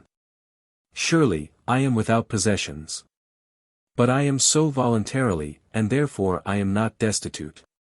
But what are you planning to live of, being without possessions? I haven't thought of this yet, sir. For more than 3 years, I have been without possessions, and have never thought about of what I should live. So you've lived of the possessions of others. Presumable this is how it is.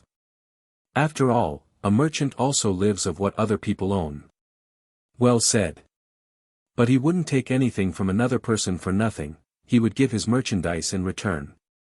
So it seems to be indeed. Everyone takes, everyone gives, such is life. But if you don't mind me asking, being without possessions, what would you like to give? Everyone gives what he has. The warrior gives strength, the merchant gives merchandise, the teacher teachings, the farmer rice, the fisher fish. Yes indeed. And what is it now what you've got to give? What is it that you've learned, what you're able to do? I can think. I can wait. I can fast. That's everything. I believe, that's everything. And what's the use of that? For example, the fasting, what is it good for? It is very good, sir. When a person has nothing to eat, fasting is the smartest thing he could do. When, for example, Siddhartha hadn't learned to fast, he would have to accept any kind of service before this day is up, whether it may be with you or wherever, because hunger would force him to do so. But like this, Siddhartha can wait calmly, he knows no impatience, he knows no emergency, for a long time he can allow hunger to besiege him and can laugh about it. This, sir, is what fasting is good for. You're right, Samama. Wait for a moment. Kamaswami left the room and returned with a scroll, which he handed to his guest while asking, "Can you read this?" Siddhartha looked at the scroll, on which a sales contract had been written down, and began to read out its contents. "Excellent," said Kamaswami. "And would you write something for me on this piece of paper?" He handed him a piece of paper and a pen, and Siddhartha wrote and returned the paper. Kamaswami read, "Writing is good, thinking is better. Being smart is good, being patient is better. It is excellent how you're able to write," the merchant praised him. "Many a thing we will still have to discuss with one another. For today, I'm asking you to be my guest and to live in this house." Siddhartha thanked and accepted, and lived in the dealer's house from now on. Clothes were brought to him, and shoes, and every day, a servant prepared a bath for him. Twice a day, a plentiful meal was served, but Siddhartha only ate once a day, and ate neither meat nor did he drink wine. Kamaswami told him about his trade, showed him the merchandise and storage rooms, showed him calculations. Siddhartha got to know many new things, he heard a lot and spoke little. And thinking of Kamala's words, he was never subservient to the merchant, forced him to treat him as an equal, yes, even more than an equal. Kamaswami conducted his business with care and often with passion, but Siddhartha looked upon all of this as if it was a game, the rules of which he tried hard to learn precisely, but the contents of which did not touch his heart. He was not in Kamaswami's house for long, when he already took part in his landlord's business. But daily, at the hour appointed by her, he visited beautiful Kamala, wearing pretty clothes, fine shoes, and soon he brought her gifts as well. Much he learned from her red, smart mouth. Much he learned from her tender, supple hand. Him, who was, regarding love, still a boy and had a tendency to plunge blindly and insatiably into lust like into a bottomless pit, him she taught, thoroughly starting with the basics. About that school of thought which teaches that pleasure cannot be taken without giving pleasure, and that every gesture, every caress, every touch, every look, every spot of the body, however small it was, had its secret, which would bring happiness to those who know about it and unleash it. She taught him, that lovers must not part from one another after celebrating love, without one admiring the other, without being just as defeated as they have been victorious. So that none of them should start feeling fed up or bored and get that evil feeling of having abused or having been abused. Wonderful hours he spent with the beautiful and smart artist, became her student, her lover, her friend. Here with Kamala was the worth and purpose of his present life, not with the business of Kamaswami. The merchant passed duties of writing important letters and contracts on to him and got into the habit of discussing all important affairs with him. He soon saw that Siddhartha knew little about rice and wool, shipping and trade, but that he acted in a fortunate manner, and that Siddhartha surpassed him, the merchant, in calmness and equanimity, and in the art of listening and deeply understanding previously unknown people. This Brahman, he said to a friend, is no proper merchant and will never be one. There is never any passion in his soul when he conducts our business. But he has that mysterious quality of those people to whom success comes all by itself, whether this may be a good star of his birth, magic or something he has learned among Samanas. He always seems to be merely playing with our business affairs, they never fully become a part of him, they never rule over him, he is never afraid of failure, he is never upset by a loss. The friend advised the merchant, give him from the business he conducts for you a third of the profits, but let him also be liable for the same amount of the losses, when there is a loss. Then, he'll become more zealous. Kamaswami followed the advice. But Siddhartha cared little about this. When he made a profit, he accepted it with equanimity, when he made losses, he laughed and said, well, look at this, so this one turned out badly. It seemed indeed, as if he did not care about the business. At one time, he traveled to a village to buy a large harvest of rice there. But when he got there, the rice had already been sold to another merchant. Nevertheless, Siddhartha stayed for several days in that village, treated the farmers for a drink, gave copper coins to their children, joined in the celebration of a wedding, and returned extremely satisfied from his trip. Kamaswami held against him that he had not turned back right away, that he had wasted time and money. Siddhartha answered, stop scolding, dear friend. Nothing was ever achieved by scolding. If a loss has occurred, let me bear that loss. I am very satisfied with this trip. I have gotten to know many kinds of people, a Brahmin has become my friend, children have sat on my knees, farmers have shown me their fields, nobody knew that I was a merchant. That's all very nice, exclaimed Kamaswami indignantly, but in fact, you are a merchant after all, one ought to think. Or might you have only traveled for your amusement? Surely, Siddhartha laughed, surely I have traveled for my amusement. For what else? I have gotten to know people and places, I have received kindness and trust, I have found friendship. Look, my dear, if I had been Kamaswami, I would have traveled back, being annoyed and in a hurry, as soon as I had seen that my purchase had been rendered impossible, and time and money would indeed have been lost. But like this, I've had a few good days, I've learned, had joy, I've neither harmed myself nor others by annoyance and hastiness. And if I'll ever return there again, perhaps to buy an upcoming harvest, or for whatever purpose it might be, friendly people will receive me in a friendly and happy manner. And I will praise myself for not showing any hurry and displeasure at that time. So, leave it as it is, my friend, and don't harm yourself by scolding. If the day will come, when you will see, this Siddhartha is harming me, then speak a word and Siddhartha will go on his own path. But until then, let's be satisfied with one another. Futile were also the merchant's attempts to convince Siddhartha that he should eat his bread. Siddhartha ate his own bread, or rather they both ate other people's bread, all people's bread. Siddhartha never listened to Kamaswami's worries and Kamaswami had many worries. Whether there was a business deal going on which was in danger of failing, or whether a shipment of merchandise seemed to have been lost, or a debtor seemed to be unable to pay. Kamaswami could never convince his partner that it would be useful to utter a few words of worry or anger, to have wrinkles on the forehead, to sleep badly. When, one day, Kamaswami held against him that he had learned everything he knew from him, he replied, "Would you please not kid me with such jokes? What I've learned from you is how much a basket of fish costs and how much interest may be charged on loaned money. These are your areas of expertise. I haven't learned to think from you, my dear Kamaswami, you ought to be the one seeking to learn from me." Indeed his soul was not with the trade. The business was good enough to provide him with the money for Kamala, and it earned him much more than he needed. Besides from this, Siddhartha's interest and curiosity was only concerned with the people, whose businesses, crafts, worries, pleasures, and acts of foolishness used to be as alien and distant to him as the moon.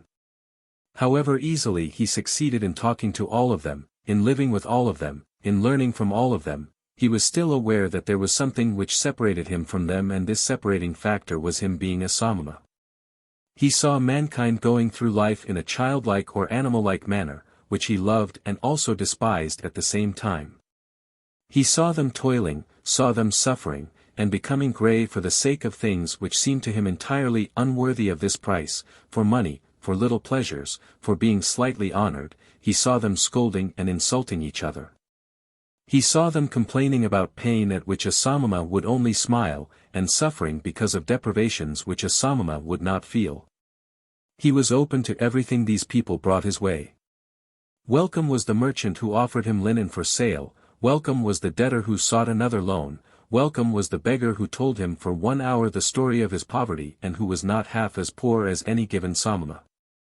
He did not treat the rich foreign merchant any different than the servant who shaved him and the street vendor whom he let cheat him out of some small change when buying bananas. When Kamaswami came to him, to complain about his worries or to reproach him concerning his business, he listened curiously and happily, was puzzled by him, tried to understand him, consented that he was a little bit right. Only as much as he considered indispensable, and turned away from him, towards the next person who would ask for him. And there were many who came to him, many to do business with him, many to cheat him, many to draw some secret out of him, many to appeal to his sympathy, many to get his advice. He gave advice, he pitied, he made gifts, he let them cheat him a bit, and this entire game and the passion with which all people played this game occupied his thoughts just as much as the gods and Brahmins used to occupy them. At times he felt, deep in his chest, a dying, quiet voice, which admonished him quietly, lamented quietly, he hardly perceived it. And then, for an hour, he became aware of the strange life he was leading, of him doing lots of things which were only a game, of, though being happy and feeling joy at times, real life still passing him by and not touching him. As a ball player plays with his balls, he played with his business deals, with the people around him, watched them, found amusement in them, with his heart, with the source of his being, he was not with them. The source ran somewhere, far away from him, ran and ran invisibly, had nothing to do with his life any more. And at several times he suddenly became scared on account of such thoughts and wished that he would also be gifted with the ability to participate in all of these childlike naive occupations of the daytime with passion and with his heart. Really to live, really to act, really to enjoy and to live instead of just standing by as a spectator. But again and again, he came back to beautiful Kamala, learned the art of love, practiced the cult of lust, in which more than in anything else giving and taking becomes one, chatted with her, learned from her, gave her advice, received advice. She understood him better than Govinda used to understand him, she was more similar to him.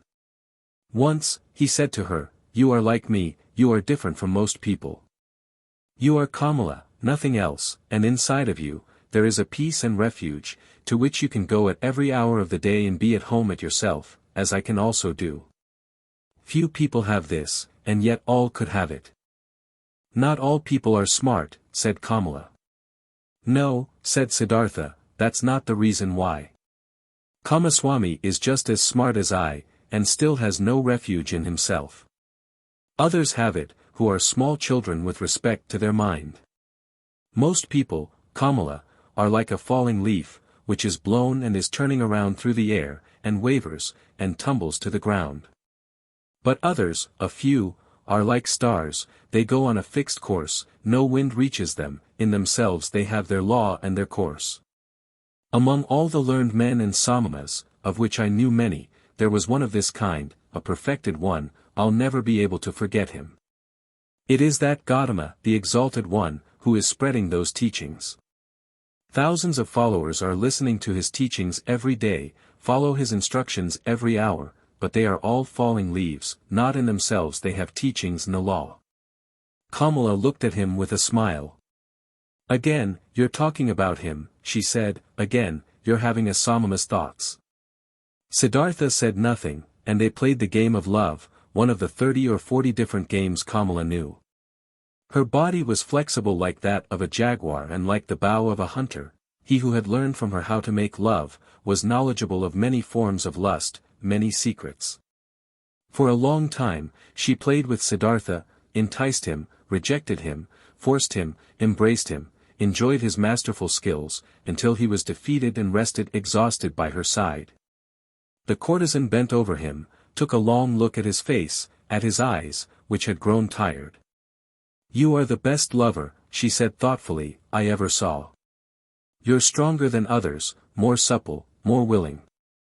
You've learned my art well, Siddhartha. At some time, when I'll be older, I'd want to bear your child. And yet, my dear, you've remained a Samana, and yet you do not love me, you love nobody. Isn't it so?" "It might very well be so," Siddhartha said tiredly. "I am like you. You also do not love, how else could you practice love as a craft? Perhaps, people of our kind can't love. The childlike people can, that's their secret. Sansara." For a long time, Siddhartha had lived the life of the world and of lust, though without being a part of it. His senses, which he had killed off in hot years as a samana, had awoken again, he had tasted riches, had tasted lust, had tasted power, nevertheless he had still remained in his heart for a long time a samana. Kamala, being smart, had realized this quite right. It was still the art of thinking, of waiting, of fasting, which guided his life, still the people of the world, the childlike people, had remained alien to him as he was alien to them. Years passed by, surrounded by the good life, Siddhartha hardly felt them fading away. He had become rich, for quite a while he possessed a house of his own and his own servants, and a garden before the city by the river. The people liked him, they came to him, whenever they needed money or advice, but there was nobody close to him, except Kamala. That high, bright state of being awake, which he had experienced that one time at the height of his youth, in those days after GOTAMA's sermon, after the separation from Govinda, that tense expectation. That proud state of standing alone without teachings and without teachers, that supple willingness to listen to the divine voice in his own heart, had slowly become a memory, had been fleeting. Distant and quiet, the holy source murmured, which used to be near, which used to murmur within himself. Nevertheless, many things he had learned from the Samanas, he had learned from GOTAMA, he had learned from his father the Brahmin, had remained within him for a long time afterwards, moderate living, joy of thinking, hours of meditation. Secret knowledge of the self, of his eternal entity, which is neither body nor consciousness. Many a part of this he still had, but one part after another had been submerged and had gathered dust. Just as a potter's wheel, once it has been set in motion, will keep on turning for a long time and only slowly lose its vigor and come to a stop, thus Siddhartha's soul had kept on turning the wheel of asceticism, the wheel of thinking. The wheel of differentiation for a long time, still turning, but it turned slowly and hesitantly and was close to coming to a standstill. Slowly, like humidity entering the dying stem of a tree, filling it slowly and making it rot, the world and sloth had entered Siddhartha's soul. Slowly it filled his soul, made it heavy, made it tired, put it to sleep. On the other hand, his senses had become alive. There was much they had learned, much they had experienced. Siddhartha had learned to trade, to use his power over people, to enjoy himself with a woman. He had learned to wear beautiful clothes, to give orders to servants, to bathe in perfumed waters.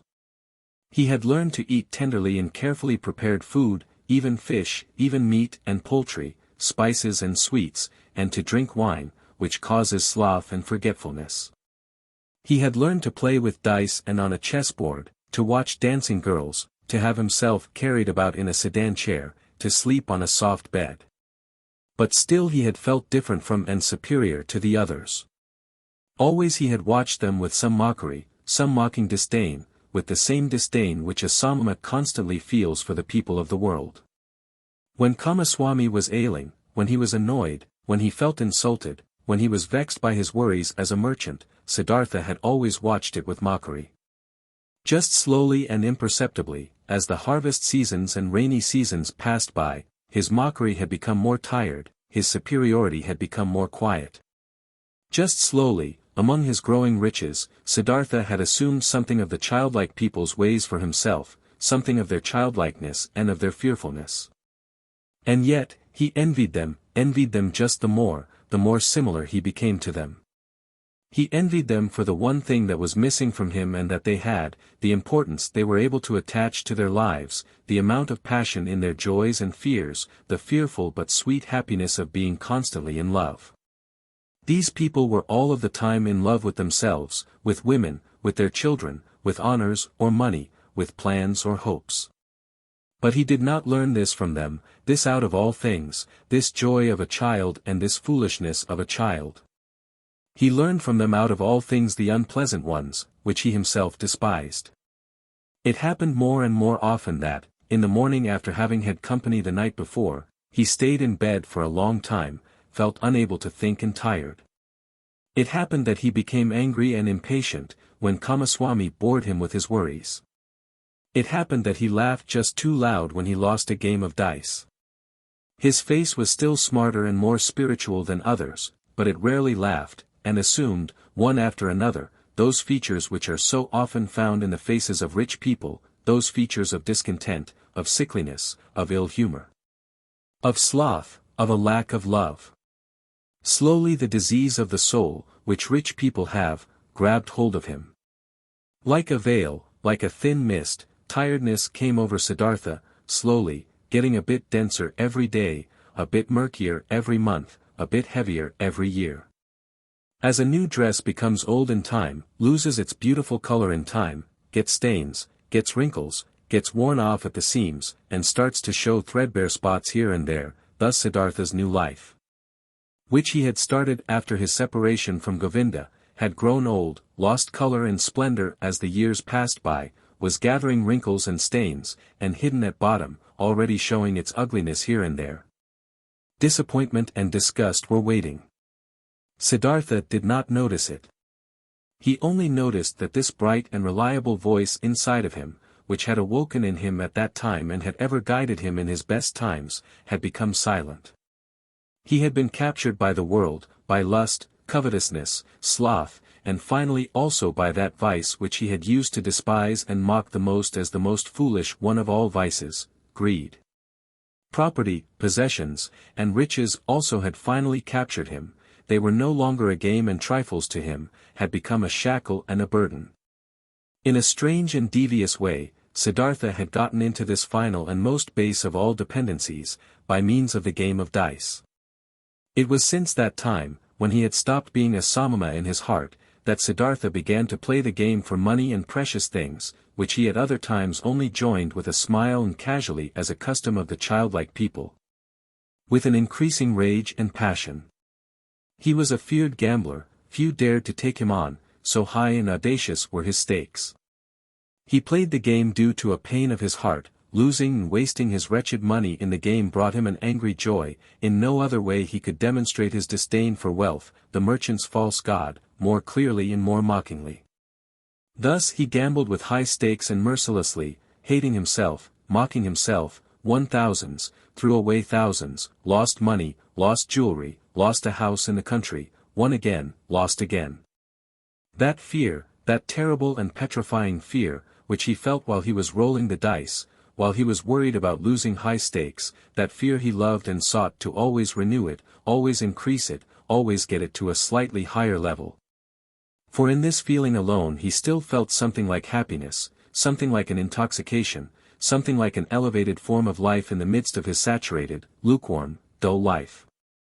And after each big loss, his mind was set on new riches, pursued the trade more zealously, forced his debtors more strictly to pay, because he wanted to continue gambling, he wanted to continue squandering.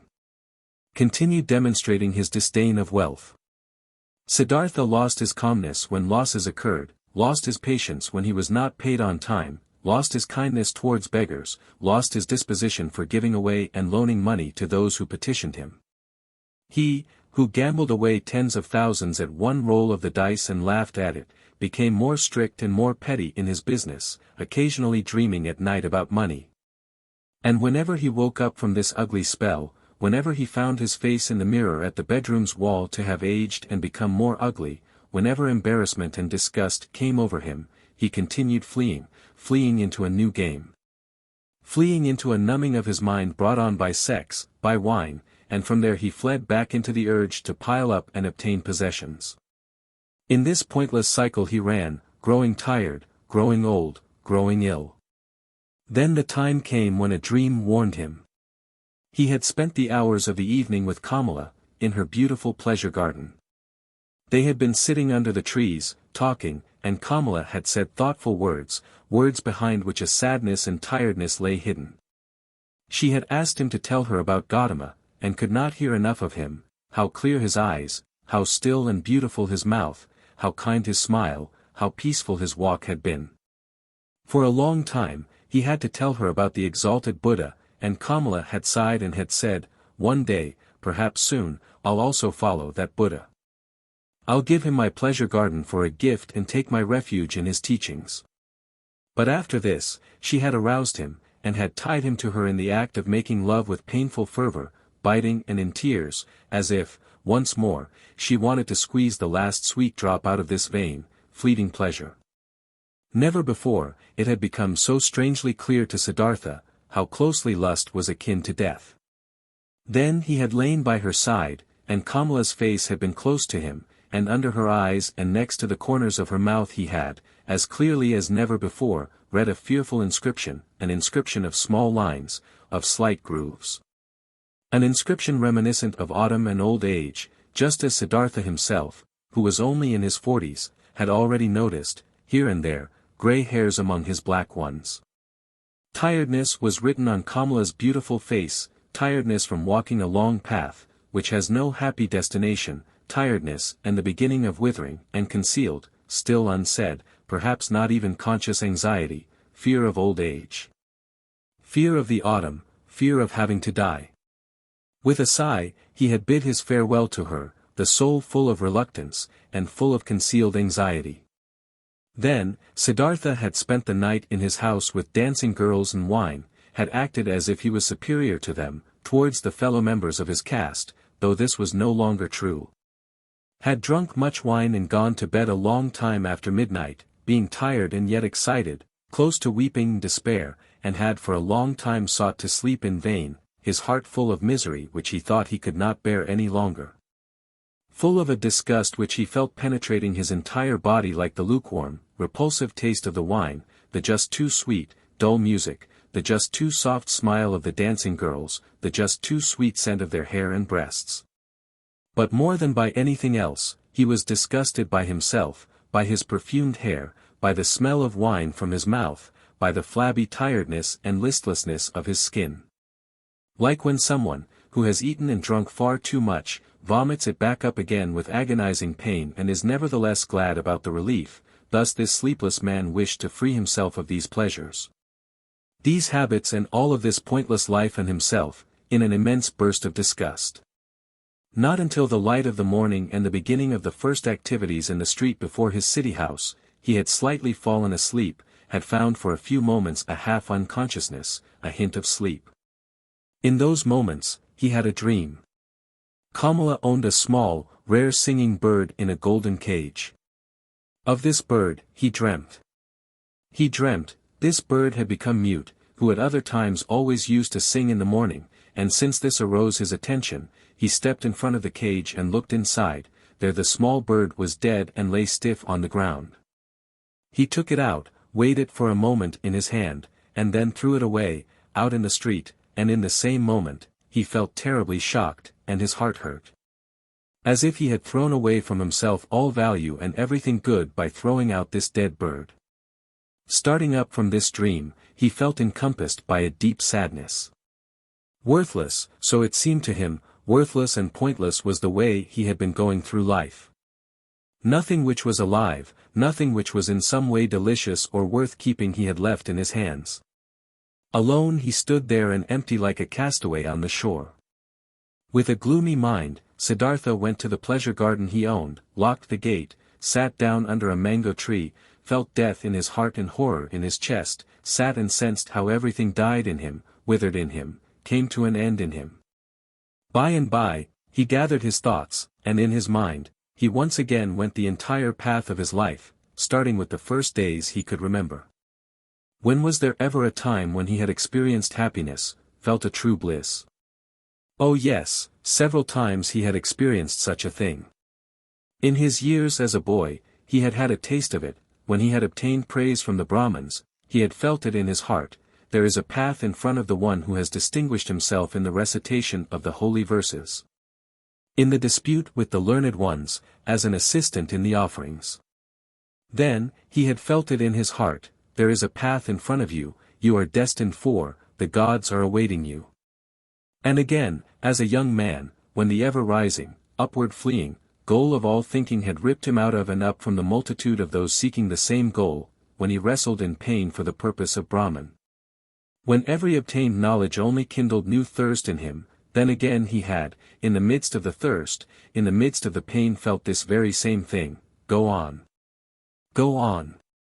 You are called upon. He had heard this voice when he had left his home and had chosen the life of a Samana, and again when he had gone away from the Samanas to that perfected one, and also when he had gone away from him to the uncertain. For how long had he not heard this voice any more, for how long had he reached no height any more, how even and dull was the manner in which his path had passed through life, for many long years, without a high goal, without thirst. Without elevation, content with small lustful pleasures and yet never satisfied. For all of these many years, without knowing it himself, he had tried hard and longed to become a man like those many, like those children, and in all this, his life had been much more miserable and poorer than theirs, and their goals were not his. Nor their worries. After all, that entire world of the Kamaswami people had only been a game to him, a dance he would watch, a comedy. Only Kamala had been dear, had been valuable to him, but was she still thus? Did he still need her, or she him? Did they not play a game without an ending? Was it necessary to live for this? No, it was not necessary. The name of this game was Sansara, a game for children, a game which was perhaps enjoyable to play once, twice, 10 times, but for ever and ever over again. Then, Siddhartha knew that the game was over, that he could not play it any more. Shivers ran over his body, inside of him, so he felt, something had died. That entire day, he sat under the mango tree, thinking of his father, thinking of Govinda, thinking of GOTAMA. Did he have to leave them to become a Kamaswami? He still sat there, when the night had fallen. When, looking up, he caught sight of the stars, he thought, here I'm sitting under my mango tree, in my pleasure garden. He smiled a little. Was it really necessary, was it right, was it not as foolish game, that he owned a mango tree, that he owned a garden? He also put an end to this also died in him. He rose, bid his farewell to the mango tree, his farewell to the pleasure garden. Since he had been without food this day, he felt strong hunger, and thought of his house in the city, of his chamber and bed, of the table with the meals on it. He smiled tiredly, shook himself, and bid his farewell to these things. In the same hour of the night, Siddhartha left his garden, left the city, and never came back. For a long time, Kamaswami had people look for him, thinking that he had fallen into the hands of robbers. Kamala had no one look for him. When she was told that Siddhartha had disappeared, she was not astonished. Did she not always expect it? Was he not a samana, a man who was at home nowhere, a pilgrim? And most of all, she had felt this the last time they had been together, and she was happy, in spite of all the pain of the loss, that she had pulled him so affectionately to her heart for this last time. That she had felt one more time to be so completely possessed and penetrated by him. When she received the first news of Siddhartha's disappearance, she went to the window, where she held a rare singing bird captive in a golden cage. She opened the door of the cage, took the bird out and let it fly. For a long time, she gazed after it, the flying bird. From this day on, she received no more visitors and kept her house locked. But after some time, she became aware that she was pregnant from the last time she was together with Siddhartha. By the river. Siddhartha walked through the forest, was already far from the city, and knew nothing but that one thing, that there was no going back for him, that this life, as he had lived it for many years until now, was over and done away with. And that he had tasted all of it, sucked everything out of it until he was disgusted with it. Dead was the singing bird he had dreamt of. Dead was the bird in his heart. Deeply, he had been entangled in sansara, he had sucked up disgust and death from all sides into his body, like a sponge sucks up water until it is full. And full he was, full of the feeling of being sick of it, full of misery, full of death. There was nothing left in this world which could have attracted him, given him joy, given him comfort. Passionately he wished to know nothing about himself any more, to have rest, to be dead. If there only was a lightning bolt to strike him dead. If there only was a tiger to devour him. If there only was a wine, a poison which would numb his senses, bring him forgetfulness and sleep, and no awakening from that. Was there still any kind of filth he had not soiled himself with, a sin or foolish act he had not committed, a dreariness of the soul he had not brought upon himself? Was it still at all possible to be alive? Was it possible to breathe in again and again, to breathe out, to feel hunger, to eat again, to sleep with a woman again? Was this cycle not exhausted and brought to a conclusion for him? Siddhartha reached the large river in the forest, the same river over which a long time ago, when he had still been a young man and came from the town of GOTAMA, a ferryman had conducted him. By this river he stopped, hesitantly he stood at the bank. Tiredness and hunger had weakened him, and whatever for should he walk on, wherever to which goal? No, there were no more goals, there was nothing left but the deep, painful yearning to shake off this whole desolate dream, to spit out this stale wine, to put an end to this miserable and shameful life. A hang bent over the bank of the river, a coconut tree. Siddhartha leaned against its trunk with his shoulder, embraced the trunk with one arm, and looked down into the green water, which ran and ran under him. Looked down and found himself to be entirely filled with the wish to let go and to drown in these waters. A frightening emptiness was reflected back at him by the water, answering to the terrible emptiness in his soul. Yes, he had reached the end. There was nothing left for him, except to annihilate himself, except to smash the failure into which he had shaped his life, to throw it away, before the feet of mockingly laughing gods. This was the great vomiting he had longed for, death, the smashing to bits of the form he hated. Let him be food for fishes, this dog Siddhartha, this lunatic, this depraved and rotten body, this weakened and abused soul. Let him be food for fishes and crocodiles, let him be chopped to bits by the demons. With a distorted face, he stared into the water, saw the reflection of his face and spit at it. In deep tiredness, he took his arm away from the trunk of the tree and turned a bit, in order to let himself fall straight down, in order to finally drown. With his eyes closed, he slipped towards death. Then, out of remote areas of his soul, out of past times of his now weary life, a sound stirred up. It was a word, a syllable, which he, without thinking, with a slurred voice, spoke to himself, the old word which is the beginning and the end of all prayers of the Brahmins, the holy Om. Which roughly means, that what is perfect, or, the completion. And in the moment when the sound of Om touched Siddhartha's ear, his dormant spirit suddenly woke up and realized the foolishness of his actions. Siddhartha was deeply shocked. So this was how things were with him, so doomed was he, so much he had lost his way and was forsaken by all knowledge, that he had been able to seek death, that this wish of a child, had been able to grow in him, to find rest by annihilating his body. What all agony of these recent times, all sobering realizations, all desperation had not brought about, this was brought on by this moment, when the Om entered his consciousness, he became aware of himself in his misery and in his error. Om. He spoke to himself, Om. And again he knew about Brahman, knew about the indestructibility of life, knew about all that is divine, which he had forgotten. But this was only a moment, flash.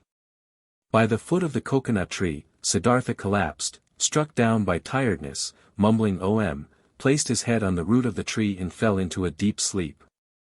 Deep was his sleep and without dreams, for a long time he had not known such a sleep any more. When he woke up after many hours, he felt as if 10 years had passed, he heard the water quietly flowing, did not know where he was and who had brought him here, opened his eyes, saw with astonishment that there were trees and the sky above him. And he remembered where he was and how he got here. But it took him a long while for this, and the past seemed to him as if it had been covered by a veil, infinitely distant, infinitely far away, infinitely meaningless. He only knew that his previous life, in the first moment when he thought about it, this past life seemed to him like a very old, previous incarnation, like an early pre-birth of his present self, that his previous life had been abandoned by him. That, full of disgust and wretchedness, he had even intended to throw his life away, but that by a river, under a coconut tree, he had come to his senses, the holy word Om on his lips. That then he had fallen asleep and had now woken up and was looking at the world as a new man.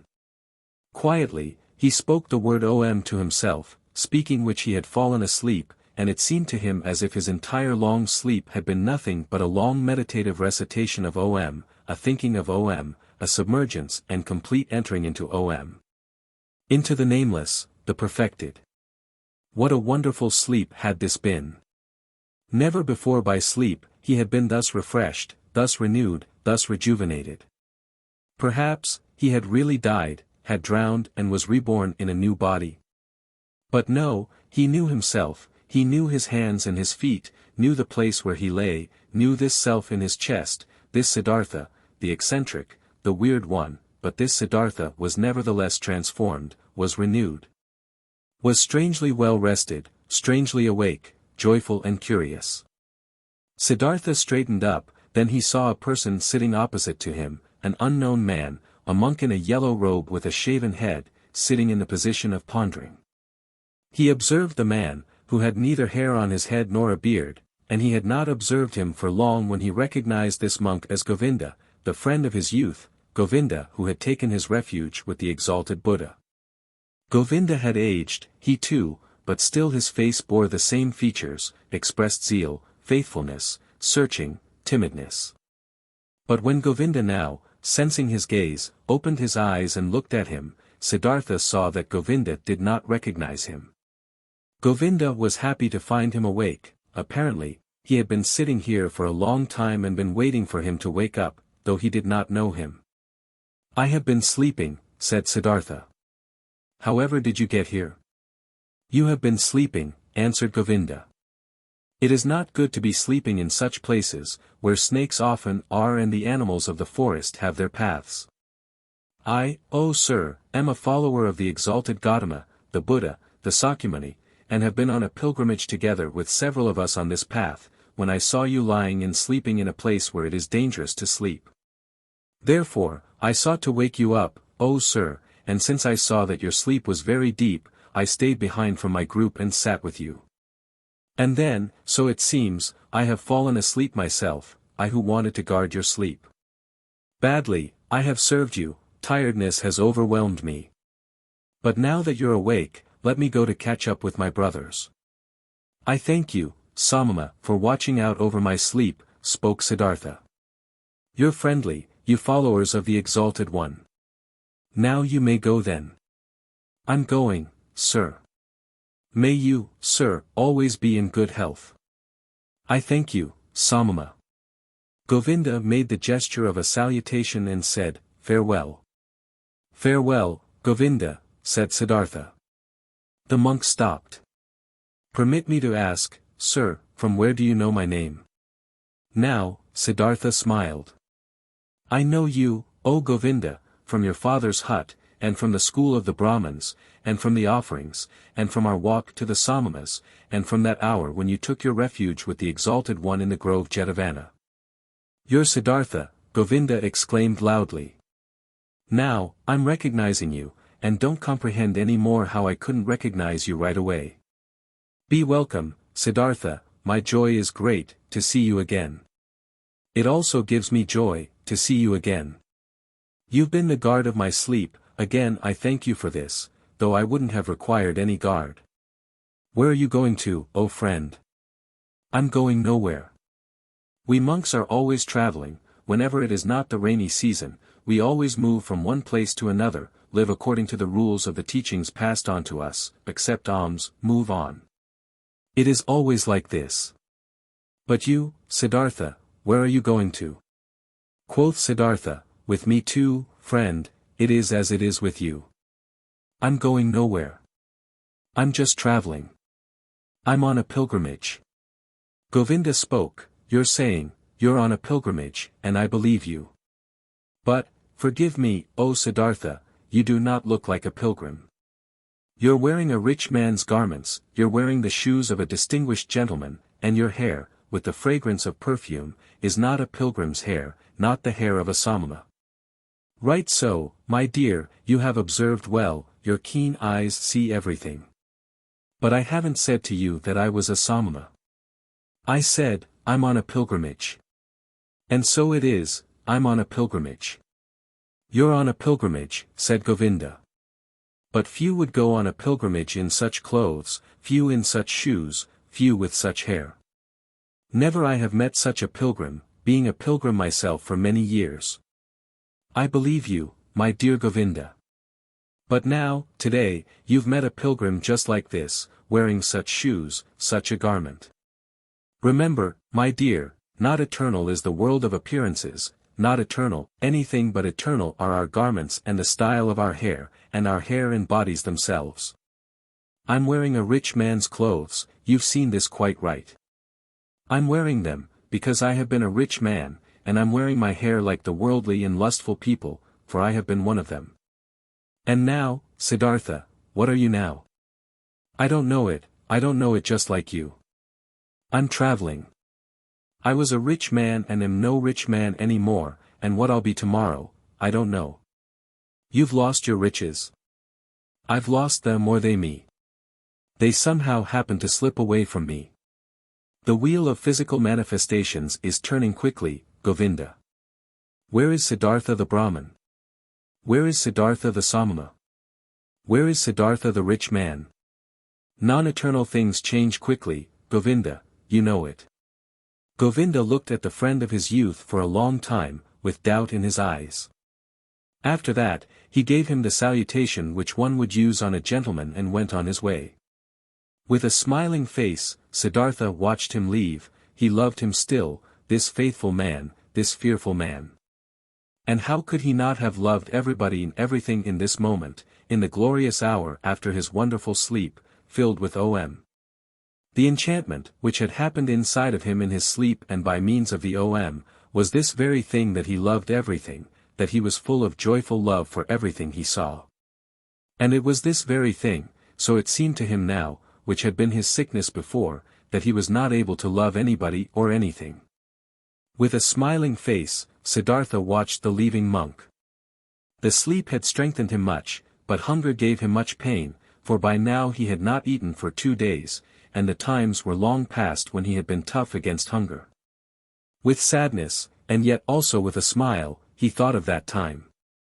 In those days, so he remembered, he had boasted of 3 things to KAMALA, had been able to do 3 noble and undefeatable feats: fasting, waiting, thinking. These had been his possessions, his power and strength, his solid staff. In the busy, laborious years of his youth, he had learned these 3 feats, nothing else. And now, they had abandoned him, none of them was his any more, neither fasting, nor waiting, nor thinking. For the most wretched things, he had given them up, for what fades most quickly, for sensual lust, for the good life, for riches. His life had indeed been strange. And now, so it seemed, now he had really become a childlike person. Siddhartha thought about his situation. Thinking was hard on him, he did not really feel like it, but he forced himself. Now, he thought, since all these most easily perishing things have slipped from me again, now I'm standing here under the sun again just as I have been standing here a little child, nothing is mine, I have no abilities. There is nothing I could bring about, I have learned nothing. How wondrous is this! Now, that I'm no longer young, that my hair is already half gray, that my strength is fading, now I'm starting again at the beginning and as a child. Again, he had to smile. Yes, his fate had been strange. Things were going downhill with him, and now he was again facing the world void and naked and stupid. But he could not feel sad about this, no, he even felt a great urge to laugh about himself, to laugh about this strange, foolish world. Things are going downhill with you, he said to himself, and laughed about it, and as he was saying it, he happened to glance at the river, and he also saw the river going downhill, always moving on downhill, and singing and being happy through it all. He liked this well, kindly he smiled at the river. Was this not the river in which he had intended to drown himself, in past times, 100 years ago, or had he dreamed this? Wondrous indeed was my life, so he thought, wondrous detours it has taken. As a boy, I had only to do with gods and offerings.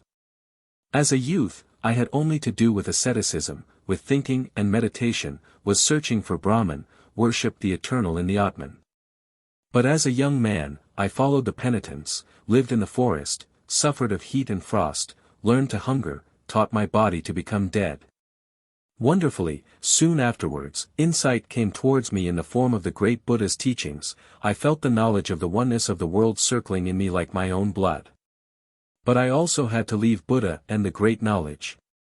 I went and learned the art of love with KAMALA, learned trading with Kamaswami, piled up money, wasted money, learned to love my stomach, learned to please my senses. I had to spend many years losing my spirit, to unlearn thinking again, to forget the oneness. Isn't it just as if I had turned slowly and on a long detour from a man into a child, from a thinker into a childlike person? And yet, this path has been very good, and yet, the bird in my chest has not died. But what a path has this been! I had to pass through so much stupidity, through so much vice, through so many errors, through so much disgust and disappointments and woe, just to become a child again and to be able to start over. But it was right so, my heart says, yes, to it, my eyes smile to it. I've had to experience despair, I've had to sink down to the most foolish one of all thoughts, to the thought of suicide, in order to be able to experience divine grace, to hear Om again, to be able to sleep properly and awake properly again. I had to become a fool, to find Atman in me again. I had to sin, to be able to live again. Where else might my path lead me to? It is foolish, this path, it moves in loops, perhaps it is going around in a circle. Let it go as it likes, I want to take it. Wonderfully, he felt joy rolling like waves in his chest. Wherever from, he asked his heart, wherefrom did you get this happiness? Might it come from that long, good sleep, which has done me so good? Or from the word Om, which I said? Or from the fact that I have escaped, that I have completely fled, that I am finally free again and am standing like a child under the sky. Oh, how good is it to have fled, to have become free. How clean and beautiful is the air here, how good to breathe. There, where I ran away from, there everything smelled of ointments, of spices, of wine, of excess, of sloth. How I hated this world of the rich, of those who revel in fine food, of the gamblers. How I hated myself for staying in this terrible world for so long. How I hated myself, have deprived, poisoned, tortured myself, have made myself old and evil. No, never again I will, as I used to like doing so much, delude myself into thinking that Siddhartha was wise. But this one thing I have done well, this I like, this I must praise, that there is now an end to that hatred against myself, to that foolish and dreary life. I praise you, Siddhartha, after so many years of foolishness, you have once again had an idea, have done something, have heard the bird in your chest singing and have followed it. Thus he praised himself, found joy in himself, listened curiously to his stomach, which was rumbling with hunger.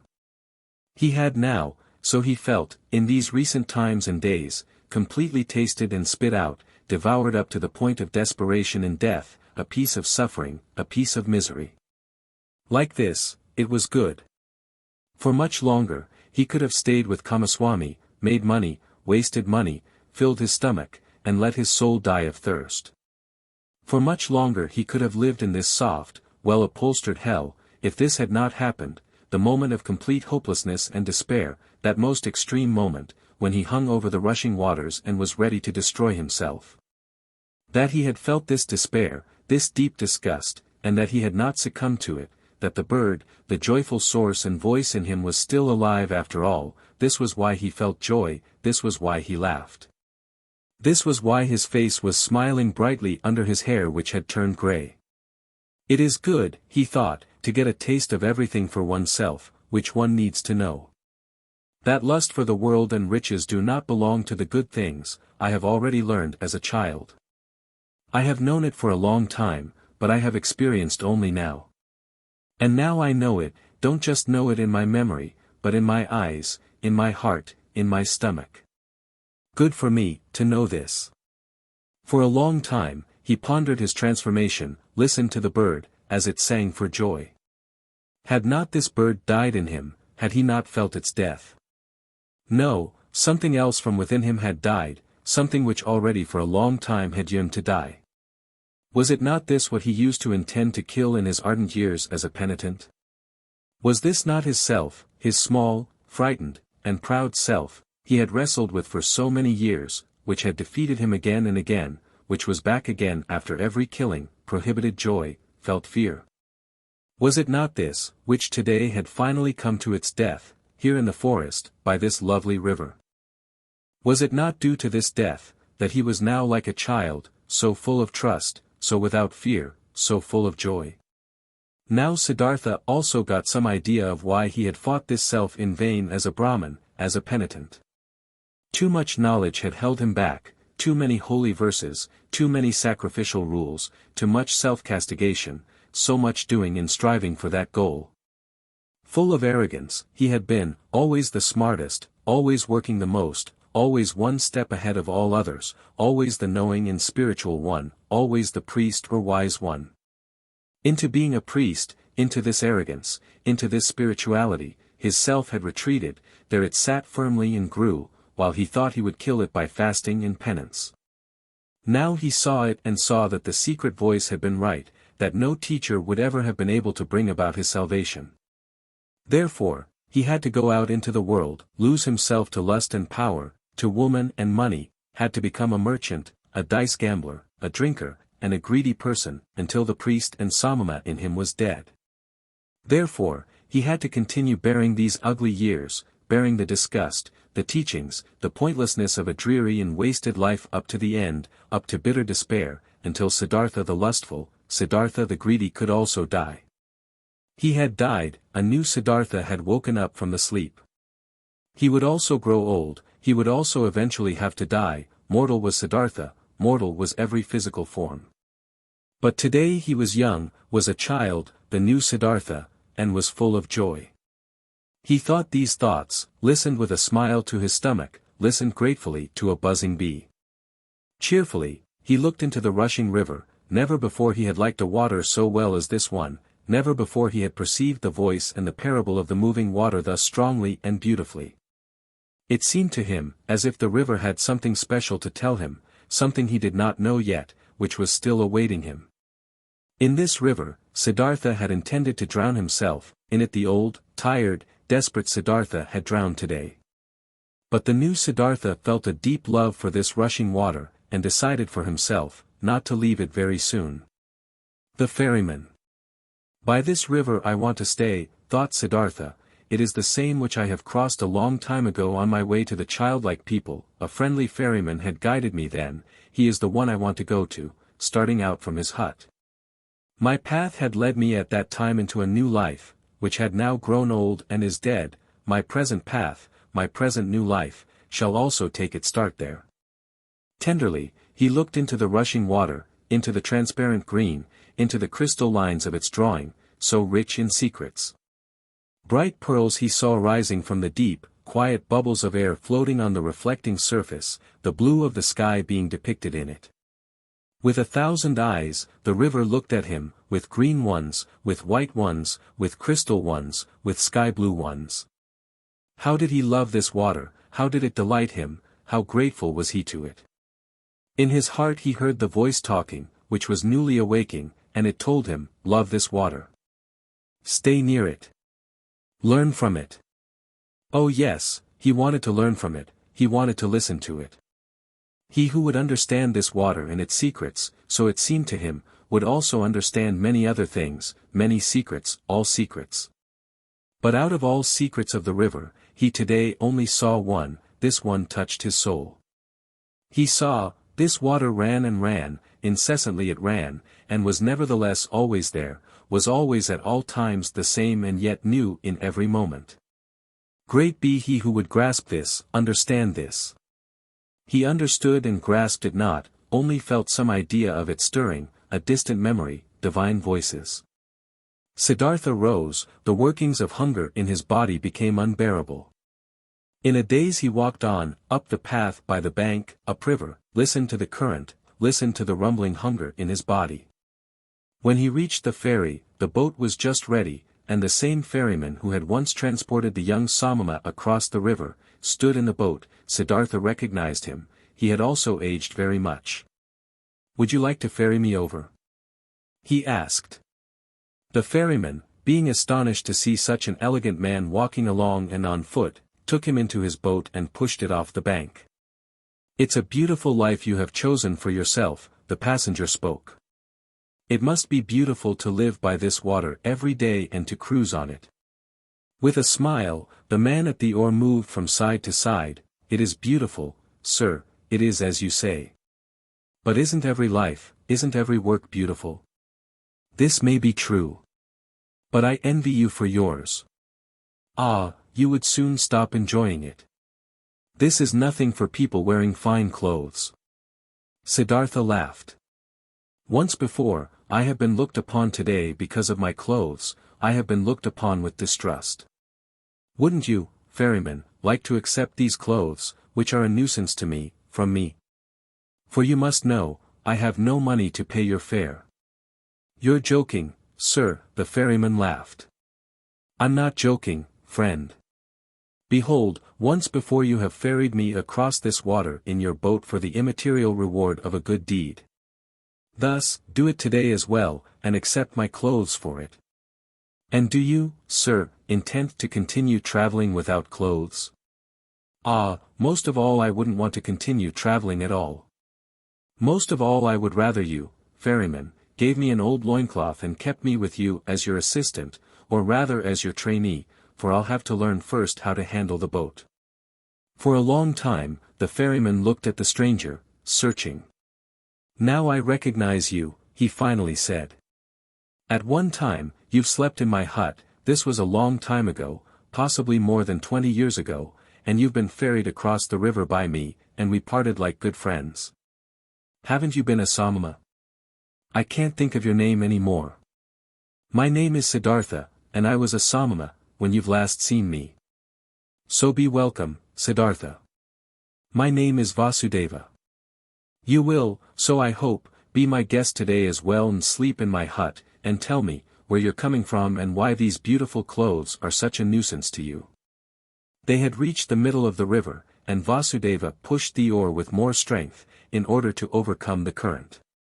He worked calmly, his eyes fixed in on the front of the boat, with brawny arms. Siddhartha sat and watched him, and remembered, how once before, on that last day of his time as a Samana, love for this man had stirred in his heart. Gratefully, he accepted Vasudeva's invitation. When they had reached the bank, he helped him to tie the boat to the stakes. After this, the ferryman asked him to enter the hut, offered him bread and water, and Siddhartha ate with eager pleasure, and also ate with eager pleasure of the mango fruits Vasudeva offered him. Afterwards, it was almost the time of the sunset, they sat on a log by the bank, and Siddhartha told the ferryman about where he originally came from and about his life, as he had seen it before his eyes today, in that hour of despair. Until late at night, lasted his tale. Vasudeva listened with great attention.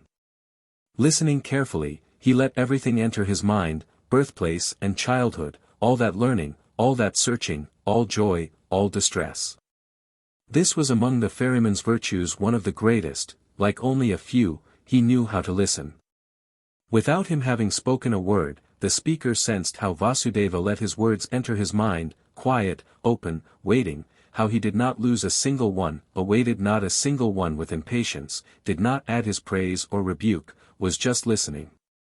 Siddhartha felt, what a happy fortune it is, to confess to such a listener, to bury in his heart his own life, his own search, his own suffering. But in the end of Siddhartha's tale, when he spoke of the tree by the river, and of his deep fall, of the holy Om, and how he had felt such a love for the river after his slumber, the ferryman listened with twice the attention. Entirely and completely absorbed by it, with his eyes closed. But when Siddhartha fell silent, and a long silence had occurred, then Vasudeva said, "It is as I thought. The river has spoken to you. It is your friend as well, it speaks to you as well.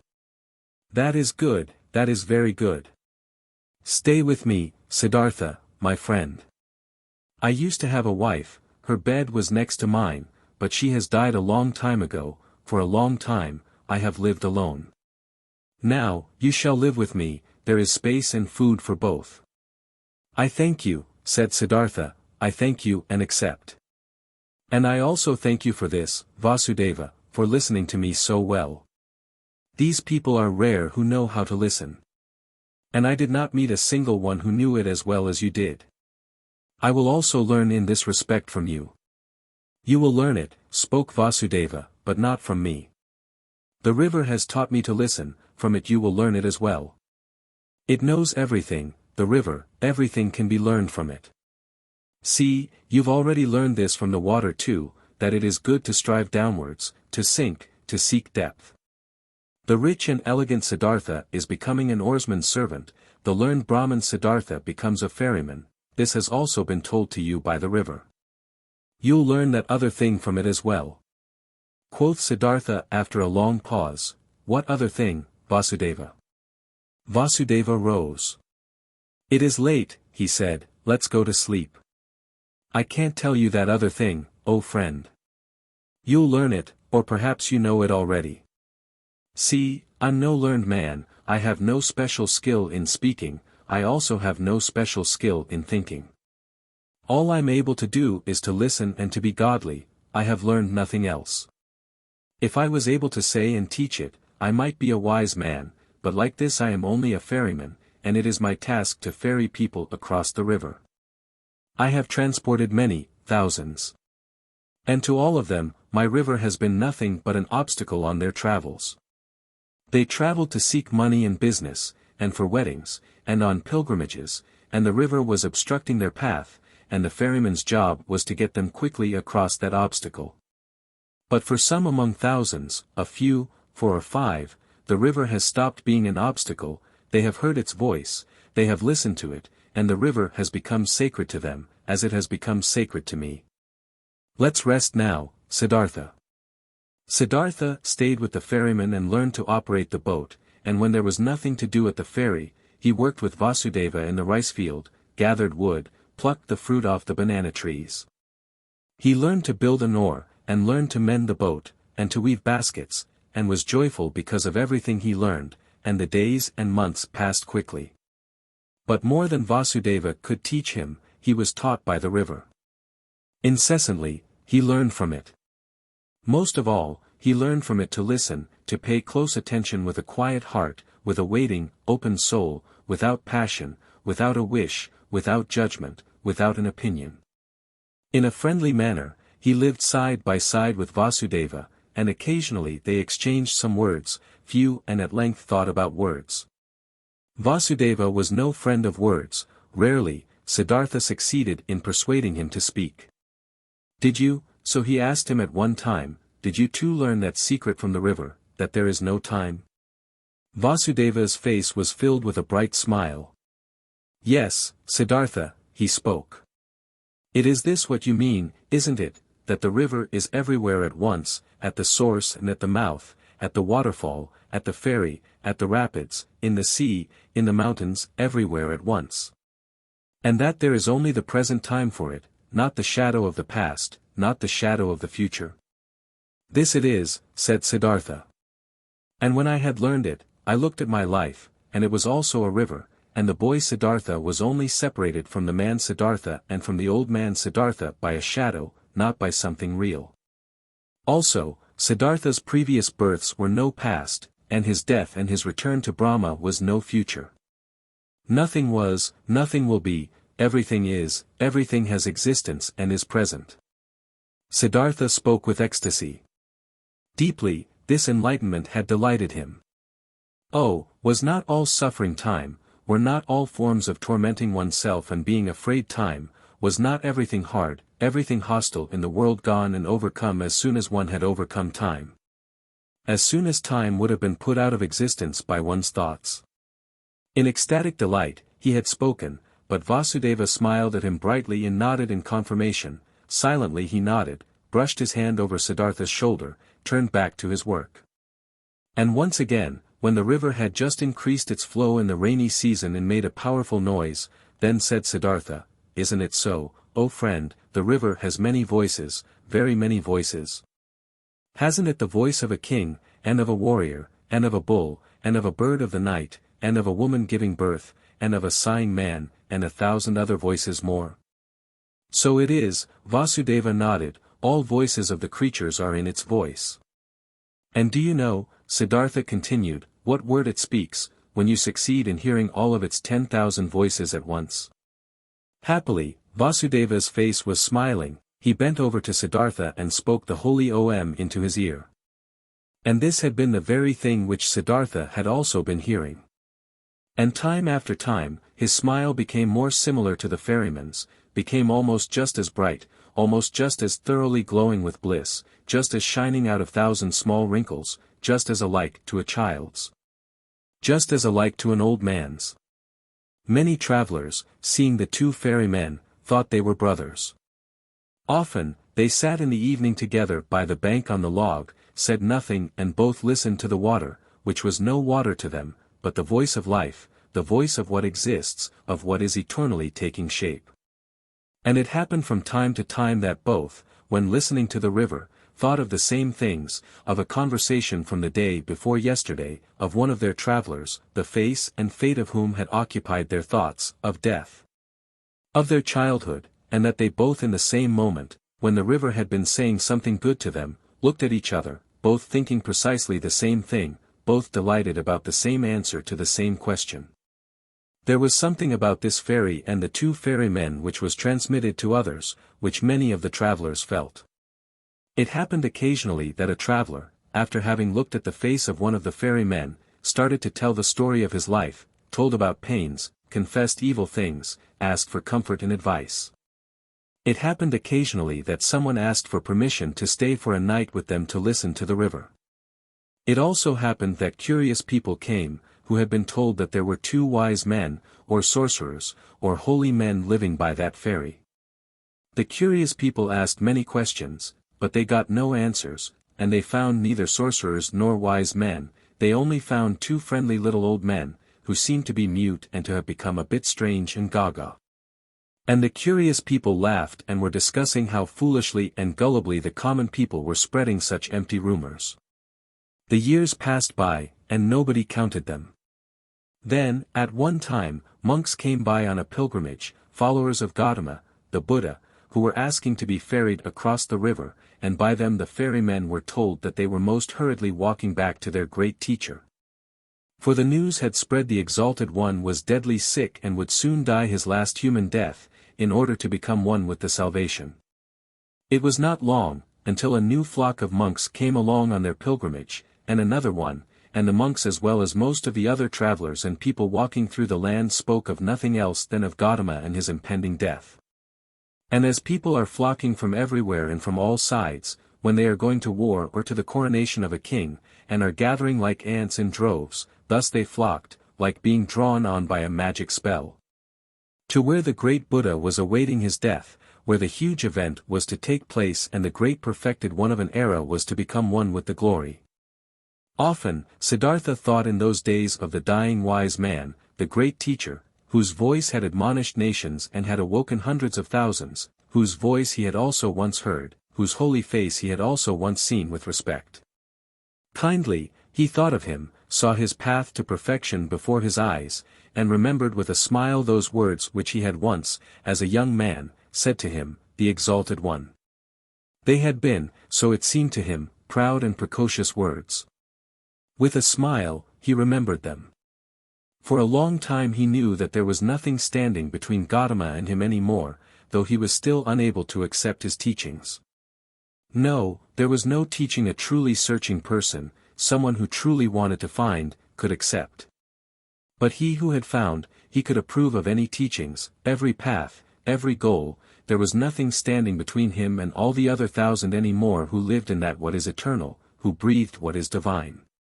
On one of these days, when so many went on a pilgrimage to the dying Buddha, KAMALA also went to him, who used to be the most beautiful of the courtesans.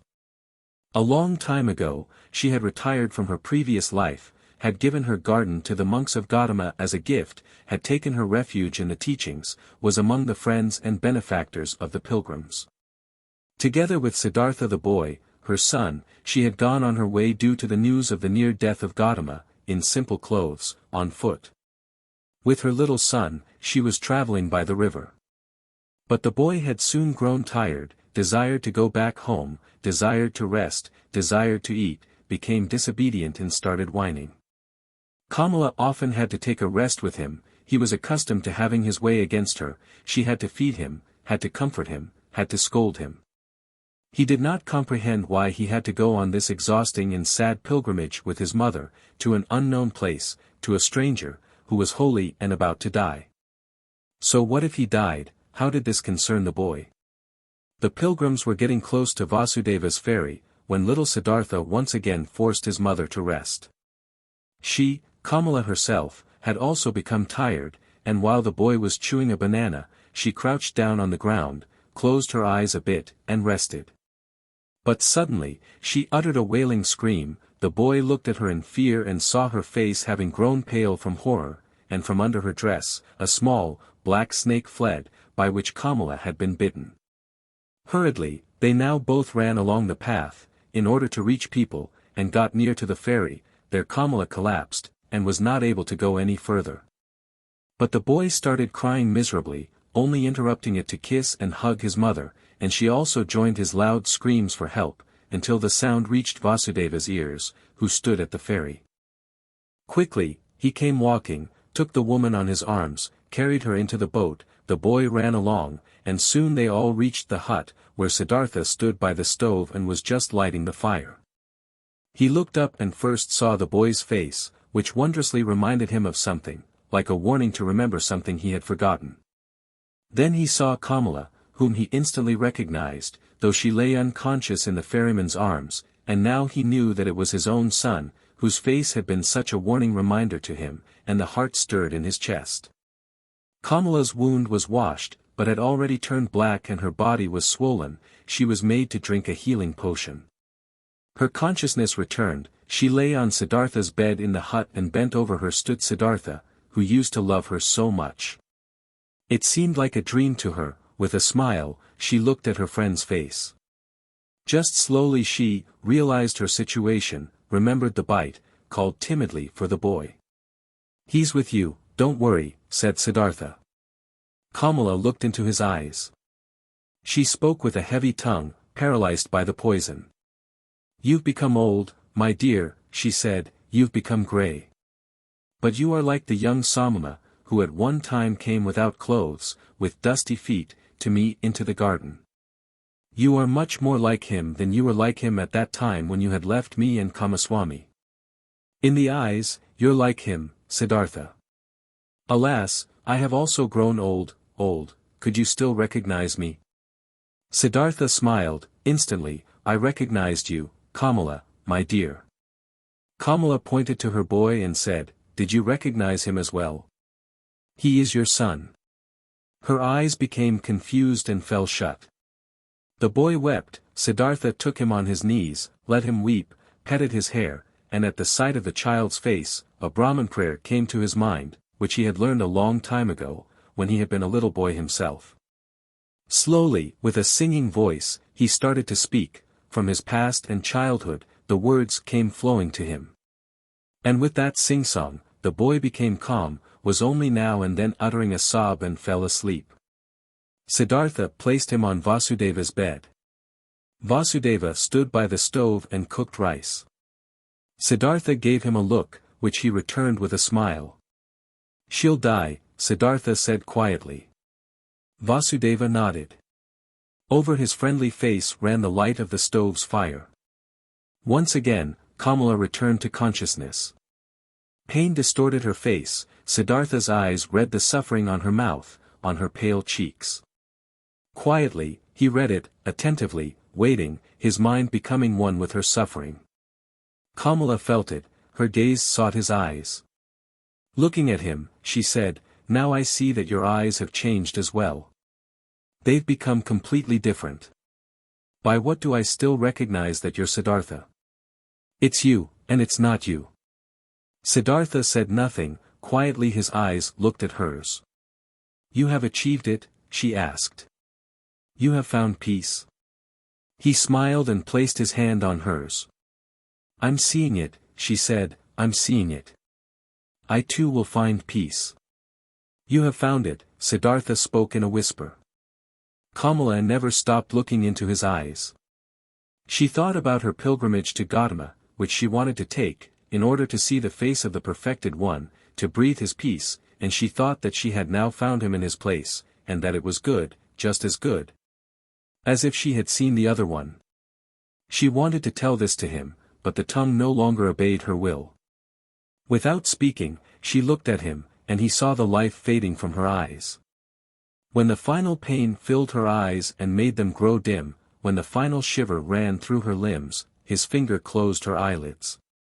For a long time, he sat and looked at her peacefully dead face.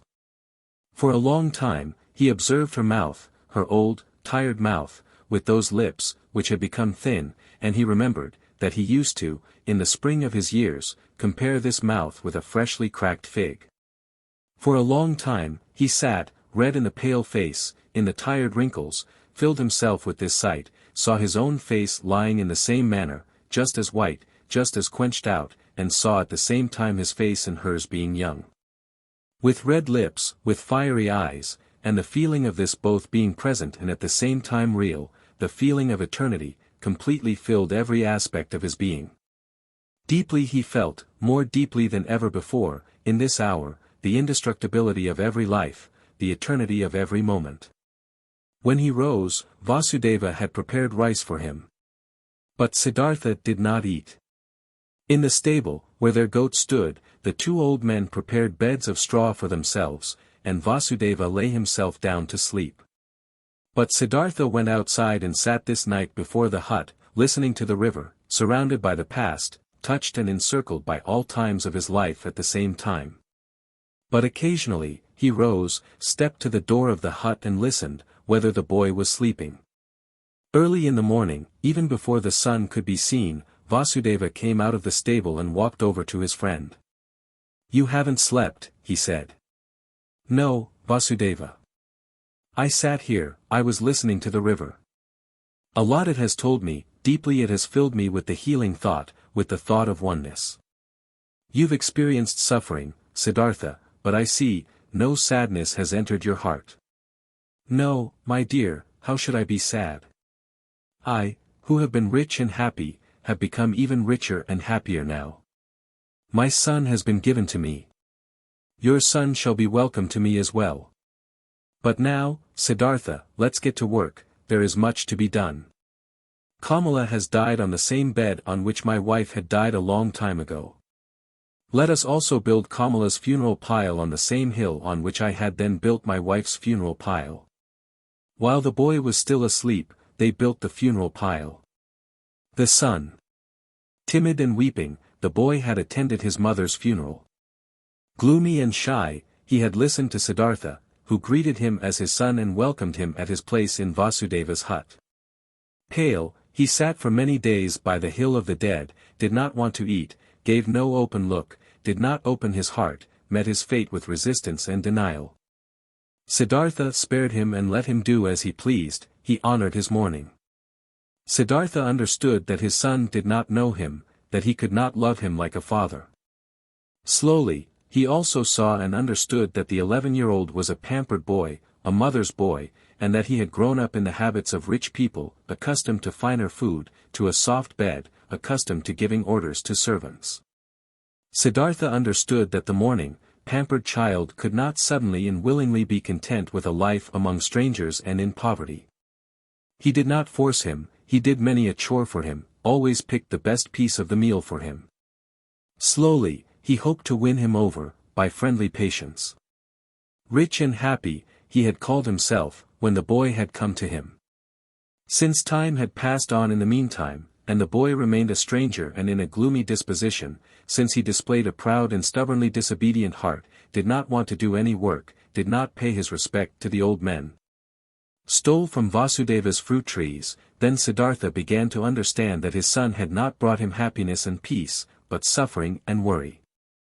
But he loved him, and he preferred the suffering and worries of love over happiness and joy without the boy.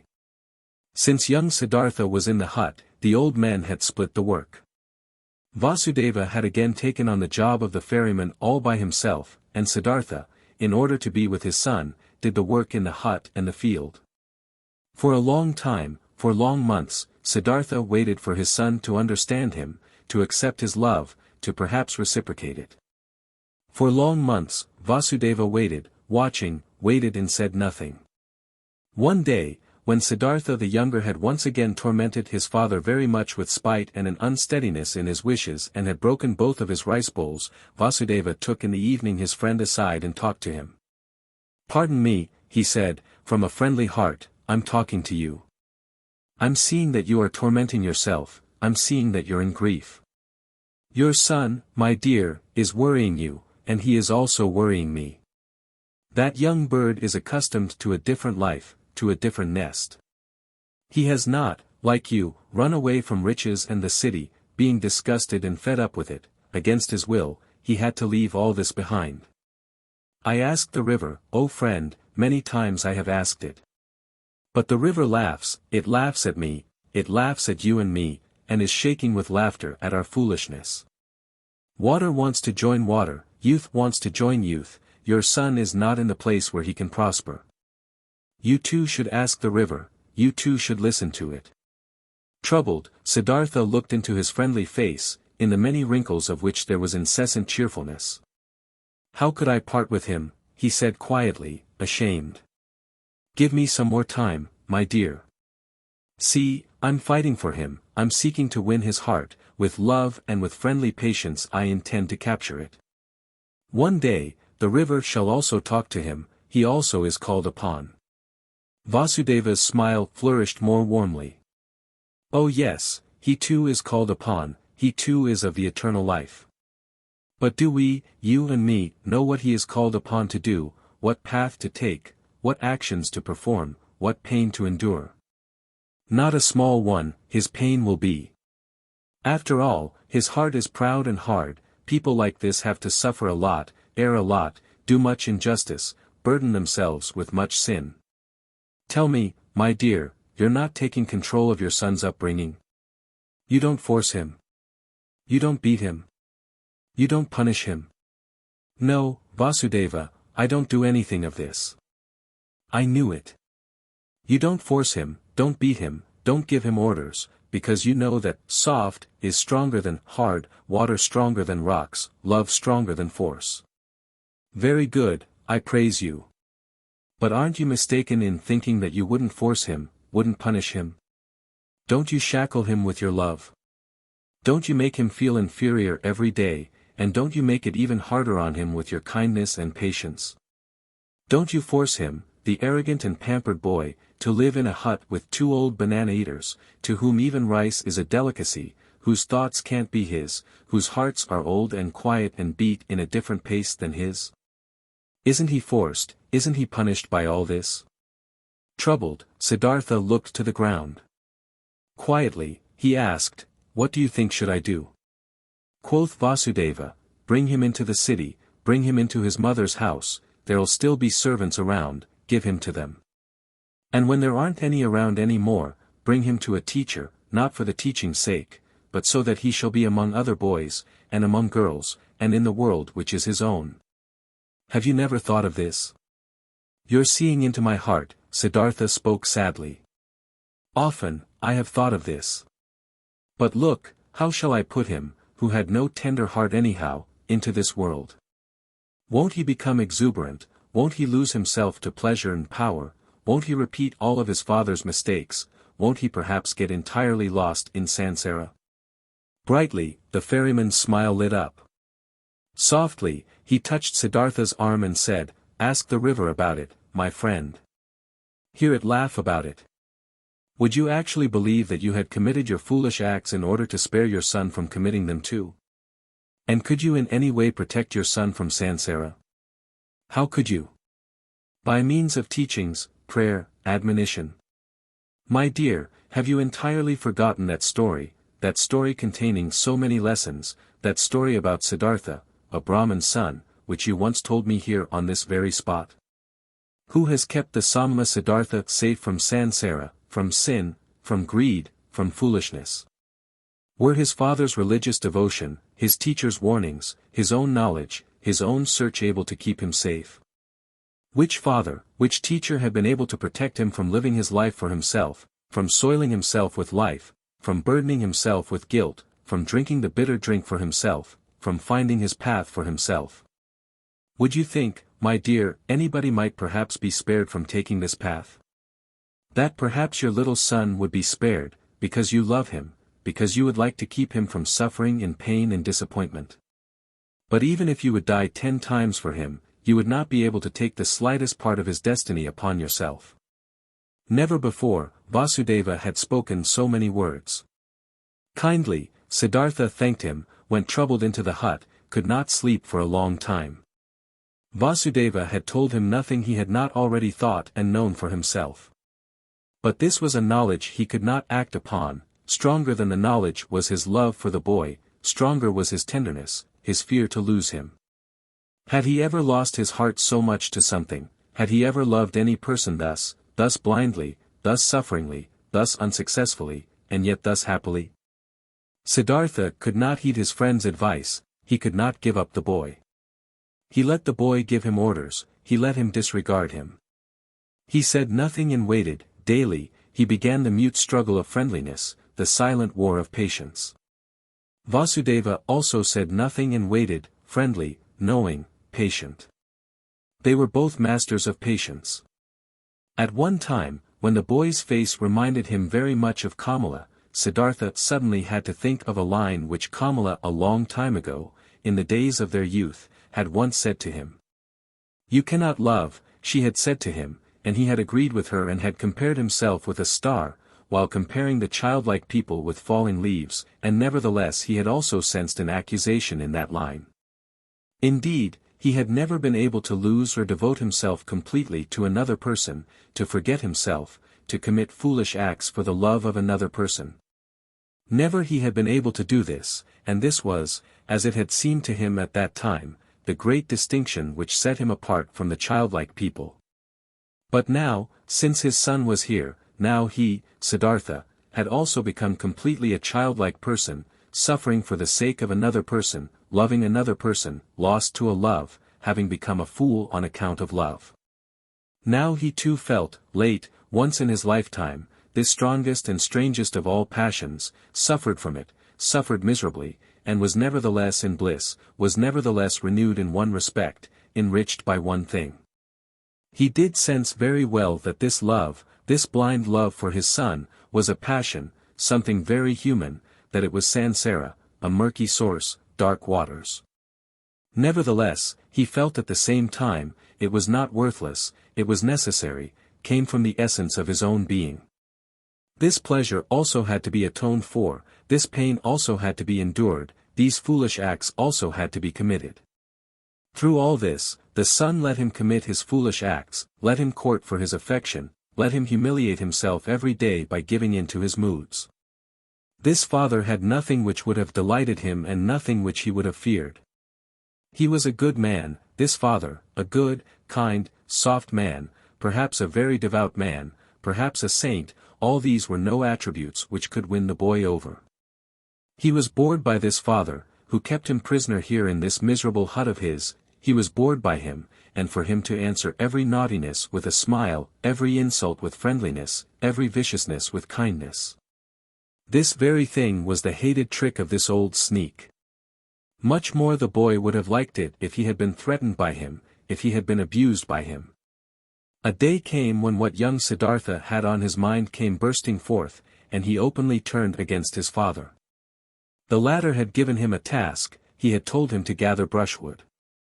But the boy did not leave the hut, in stubborn disobedience and rage he stayed where he was, thumped on the ground with his feet, clenched his fists, and screamed in a powerful outburst his hatred and contempt into his father's face. "Get the brushwood for yourself," he shouted, foaming at the mouth, "I'm not your servant. I do know that you won't hit me, you don't dare. I do know that you constantly want to punish me and put me down with your religious devotion and your indulgence. You want me to become like you, just as devout, just as soft, just as wise. But listen up, just to make you suffer, I rather want to become a highway robber and murderer, and go to hell, than to become like you. I hate you, you're not my father, and if you've 10 times been my mother's fornicator." Rage and grief boiled over in him, foamed at the father in 100 savage and evil words. Then the boy ran away and only returned late at night. But the next morning, he had disappeared. What had also disappeared was a small basket, woven out of bast of 2 colors, in which the ferrymen kept those copper and silver coins which they received as a fare.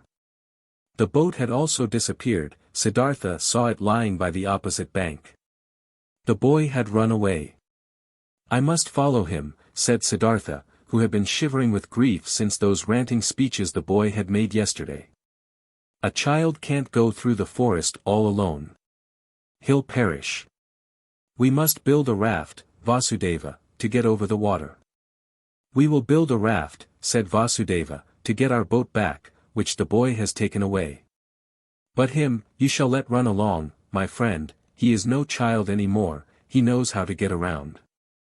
He's looking for the path to the city, and he is right, don't forget that. He's doing what you've failed to do yourself. He's taking care of himself, he's taking his course. Alas, Siddhartha, I see you suffering, but you're suffering a pain at which one would like to laugh, at which you'll soon laugh for yourself." Siddhartha did not answer. He already held the axe in his hands and began to make a raft of bamboo, and Vasudeva helped him to tie the canes together with ropes of grass. Then they crossed over, drifted far off their course, pulled the raft upriver on the opposite bank. "Why did you take the axe along?" asked Siddhartha. Vasudeva said, "It might have been possible that the oar of our boat got lost." But Siddhartha knew what his friend was thinking. He thought, the boy would have thrown away or broken the oar in order to get even and in order to keep them from following him. And in fact, there was no oar left in the boat. Vasudeva pointed to the bottom of the boat and looked at his friend with a smile, as if he wanted to say, "Don't you see what your son is trying to tell you? Don't you see that he doesn't want to be followed?" But he did not say this in words. He started making a new oar. But Siddhartha bid his farewell, to look for the runaway. Vasudeva did not stop him. When Siddhartha had already been walking through the forest for a long time, the thought occurred to him that his search was useless. Either, so he thought, the boy was far ahead and had already reached the city, or, if he should still be on his way, he would conceal himself from him, the pursuer.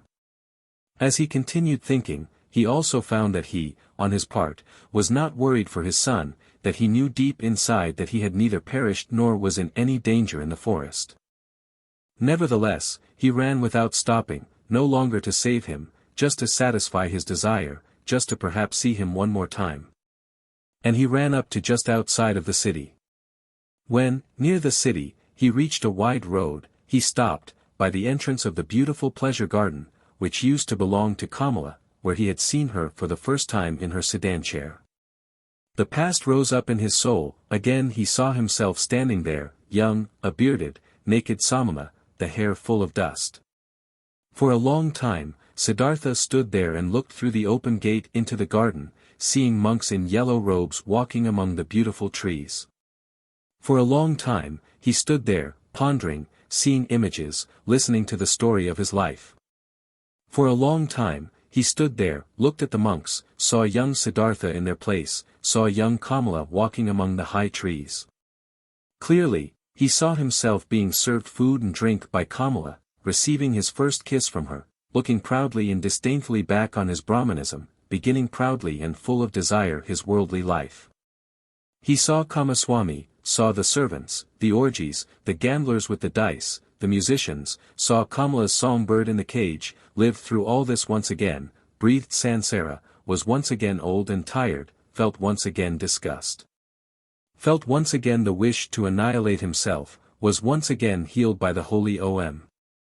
After having been standing by the gate of the garden for a long time, Siddhartha realized that his desire was foolish, which had made him go up to this place, that he could not help his son, that he was not allowed to cling to him. Deeply, he felt the love for the runaway in his heart, like a wound, and he felt at the same time that this wound had not been given to him in order to turn the knife in it, that it had to become a blossom and had to shine. That this wound did not blossom yet, did not shine yet, at this hour, made him sad. Instead of the desired goal, which had drawn him here following the runaway son, there was now emptiness. Sadly, he sat down, felt something dying in his heart, experienced emptiness, saw no joy any more, no goal. He sat lost in thought and waited. This he had learned by the river, this one thing, waiting, having patience, listening attentively. And he sat and listened, in the dust of the road, listened to his heart, beating tiredly and sadly, waited for a voice.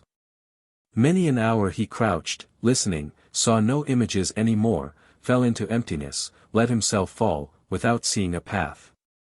And when he felt the wound burning, he silently spoke the Om, filled himself with Om.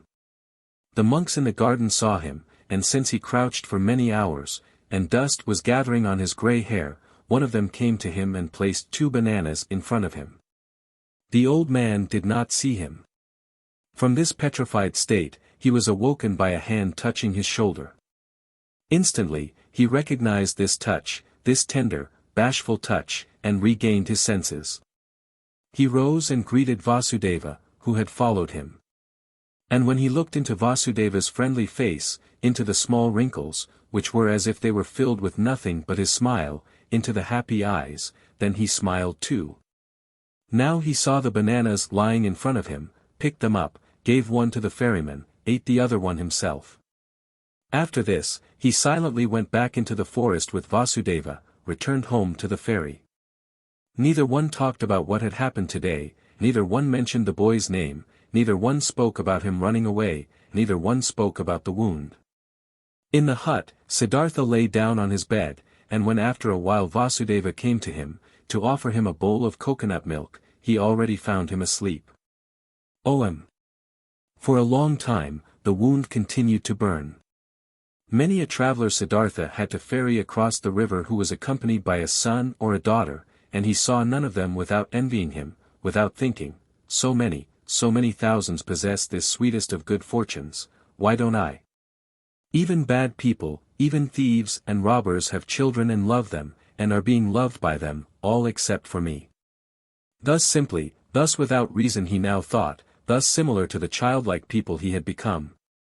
Differently than before, he now looked upon people, less smart, less proud, but instead warmer, more curious, more involved. When he ferried travelers of the ordinary kind, childlike people, businessmen, warriors, women, these people did not seem alien to him as they used to, he understood them, he understood and shared their life. Which was not guided by thoughts and insight, but solely by urges and wishes, he felt like them.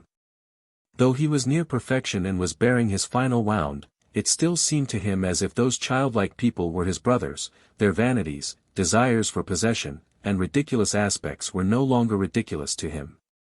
Became understandable, became lovable, even became worthy of veneration to him. The blind love of a mother for her child, the stupid, blind pride of a conceited father for his only son, the blind, wild desire of a young, vain woman for jewelry and admiring glances from men, all of these urges, all of this childish stuff.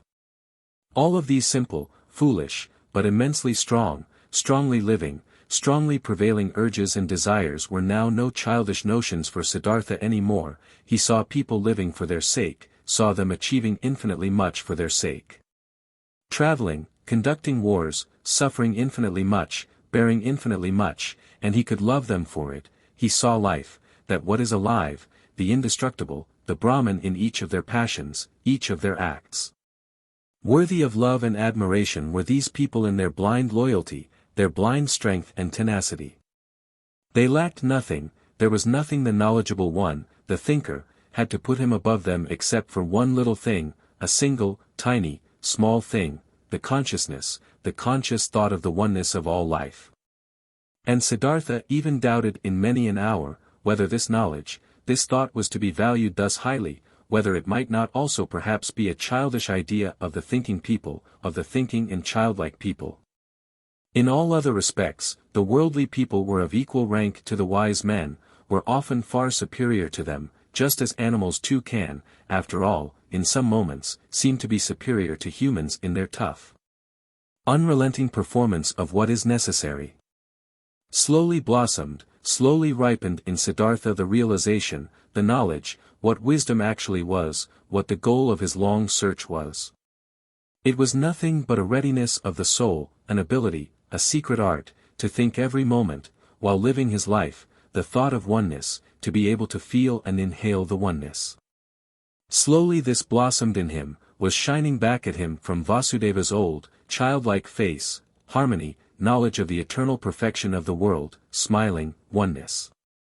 But the wound still burned, longingly and bitterly Siddhartha thought of his son, nurtured his love and tenderness in his heart, allowed the pain to gnaw at him, committed all foolish acts of love. Not by itself, this flame would go out. And one day, when the wound burned violently, Siddhartha ferried across the river, driven by a yearning, got off the boat and was willing to go to the city and to look for his son. The river flowed softly and quietly, it was the dry season, but its voice sounded strange, it laughed. It laughed clearly. The river laughed, it laughed brightly and clearly at the old ferryman.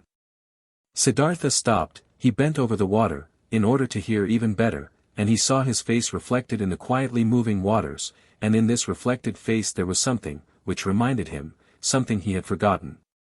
And as he thought about it, he found it, this face resembled another face, which he used to know and love and also fear. It resembled his father's face, the Brahmin. And he remembered how he, a long time ago, as a young man, had forced his father to let him go to the penitents, how he had bid his farewell to him, how he had gone and had never come back. Had his father not also suffered the same pain for him, which he now suffered for his son? Had his father not long since died, alone, without having seen his son again? Did he not have to expect the same fate for himself? Was it not a comedy, a strange and stupid matter, this repetition, this running around in a fateful circle? The river laughed. Yes, so it was, everything came back, which had not been suffered and solved up to its end, the same pain was suffered over and over again. But Siddhartha went back into the boat and ferried back to the hut, thinking of his father, thinking of his son, laughed at by the river, at odds with himself, tending towards despair. And not less tending towards laughing along at himself and the entire world. Alas, the wound was not blossoming yet, his heart was still fighting his fate, cheerfulness and victory were not yet shining from his suffering. Nevertheless, he felt hope, and once he had returned to the hut, he felt an undefeatable desire to open up to Vasudeva, to show him everything, the master of listening, to say everything. Vasudeva was sitting in the hut and weaving a basket. He no longer used the ferry boat, his eyes were starting to get weak, and not just his eyes, his arms and hands as well. Unchanged and flourishing was only the joy and the cheerful benevolence of his face. Siddhartha sat down next to the old man, slowly he started talking. What they had never talked about, he now told him of his walk to the city, at that time, of the burning wound, of his envy at the sight of happy fathers, of his knowledge of the foolishness of such wishes, of his futile fight against them. He reported everything, he was able to say everything, even the most embarrassing parts, everything could be said, everything shown, everything he could tell. He presented his wound, also told how he fled today, how he ferried across the water, a childish runaway, willing to walk to the city, how the river had laughed. While he spoke for a long time, while Vasudeva was listening with a quiet face, Vasudeva's listening gave Siddhartha a stronger sensation than ever before, he sensed how his pain, his fears flowed over to him, how his secret hope flowed over. Came back at him from his counterpart. To show his wound to this listener was the same as bathing it in the river, until it had cooled and become one with the river. While he was still speaking, still admitting and confessing, Siddhartha felt more and more that this was no longer Vasudeva, no longer a human being who was listening to him. That this motionless listener was absorbing his confession into himself like a tree the rain, that this motionless man was the river itself, that he was God himself, that he was the eternal itself. And while Siddhartha stopped thinking of himself and his wound, this realization of Vasudeva's changed character took possession of him, and the more he felt it and entered into it, the less wondrous it became. The more he realized that everything was in order and natural, that Vasudeva had already been like this for a long time, almost forever, that only he had not quite recognized it, yes, that he himself had almost reached the same state.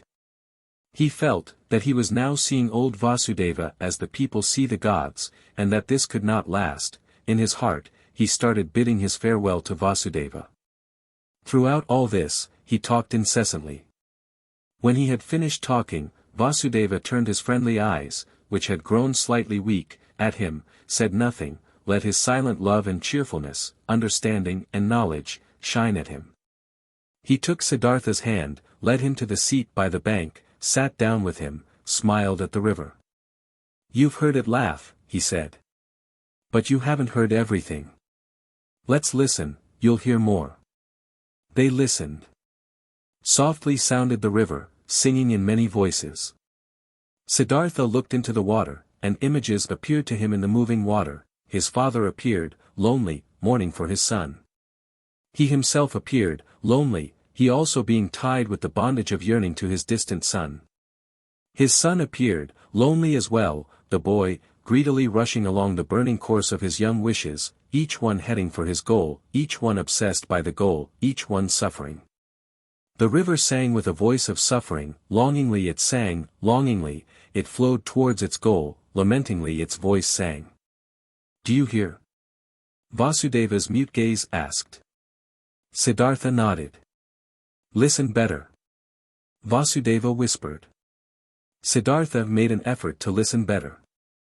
The image of his father, his own image, the image of his son merged, Kamala's image also appeared and was dispersed, and the image of Govinda, and other images, and they merged with each other, turned all into the river, headed all, being the river. For the goal, longing, desiring, suffering, and the river's voice sounded full of yearning, full of burning woe, full of unsatisfiable desire. For the goal, the river was heading. Siddhartha saw it hurrying, the river, which consisted of him and his loved ones and of all people he had ever seen, all of these waves and waters were hurrying, suffering, towards goals, many goals. The waterfall, the lake, the rapids, the sea, and all goals were reached, and every goal was followed by a new one, and the water turned into vapor and rose to the sky, turned into rain and poured down from the sky, turned into a source, a stream. A river, headed forward once again, flowed on once again. But the longing voice had changed. It still resounded, full of suffering, searching, but other voices joined it, voices of joy and of suffering, good and bad voices, laughing and sad ones, 100 voices, 1,000 voices. Siddhartha listened. He was now nothing but a listener, completely concentrated on listening, completely empty. He felt that he had now finished learning to listen. Often before, he had heard all this, these many voices in the river. Today it sounded new. Already, he could no longer tell the many voices apart, not the happy ones from the weeping ones, not the ones of children from those of men. They all belonged together, the lamentation of yearning and the laughter of the knowledgeable one. The scream of rage and the moaning of the dying ones, everything was one, everything was intertwined and connected, entangled 1,000 times. And everything together, all voices, all goals, all yearning, all suffering, all pleasure, all that was good and evil, all of this together was the world. All of it together was the flow of events, was the music of life. And when Siddhartha was listening attentively to this river, this song of 1,000 voices, when he neither listened to the suffering or the laughter, when he did not tie his soul to any particular voice and submerged his self into it, but when he heard them all, perceived the whole, the oneness, then the great song of the 1,000 voices consisted of a single word, which was Om, the perfection. Do you hear? Vasudeva's gaze asked again. Brightly, Vasudeva's smile was shining, floating radiantly over all the wrinkles of his old face, as the Om was floating in the air over all the voices of the river. Brightly his smile was shining, when he looked at his friend, and brightly the same smile was now starting to shine on Siddhartha's face as well. His wound blossomed, his suffering was shining, his self had flown into the oneness. In this hour, Siddhartha stopped fighting his fate, stopped suffering. On his face flourished the cheerfulness of a knowledge, which is no longer opposed by any will, which knows perfection, which is in agreement with the flow of events, with the current of life, full of sympathy for the pain of others, full of sympathy for the pleasure of others, devoted to the flow, belonging to the oneness. When Vasudeva rose from the seat by the bank, when he looked into Siddhartha's eyes and saw the cheerfulness of the knowledge shining in them, he softly touched his shoulder with his hand, in this careful and tender manner, and said, I've been waiting for this hour, my dear. Now that it has come, let me leave. For a long time, I've been waiting for this hour, for a long time, I've been Vasudeva the ferryman. Now it's enough. Farewell, but, farewell, river, farewell, Siddhartha. Siddhartha made a deep bow before him who bid his farewell. I've known it, he said quietly. You'll go into the forests. I'm going into the forests, I'm going into the oneness, spoke Vasudeva with a bright smile. With a bright smile, he left. Siddhartha watched him leaving. With deep joy, with deep solemnity he watched him leave, saw his steps full of peace, saw his head full of luster, saw his body full of light. Govinda. Together with other monks, Govinda used to spend the time of rest between pilgrimages in the pleasure grove, which the courtesan KAMALA had given to the followers of GOTAMA for a gift. He heard talk of an old ferryman, who lived one day's journey away by the river, and who was regarded as a wise man by many. When Govinda went back on his way, he chose the path to the ferry, eager to see the ferryman. Because, though he had lived his entire life by the rules, though he was also looked upon with veneration by the younger monks on account of his age and his modesty, the restlessness and the searching still had not perished from his heart.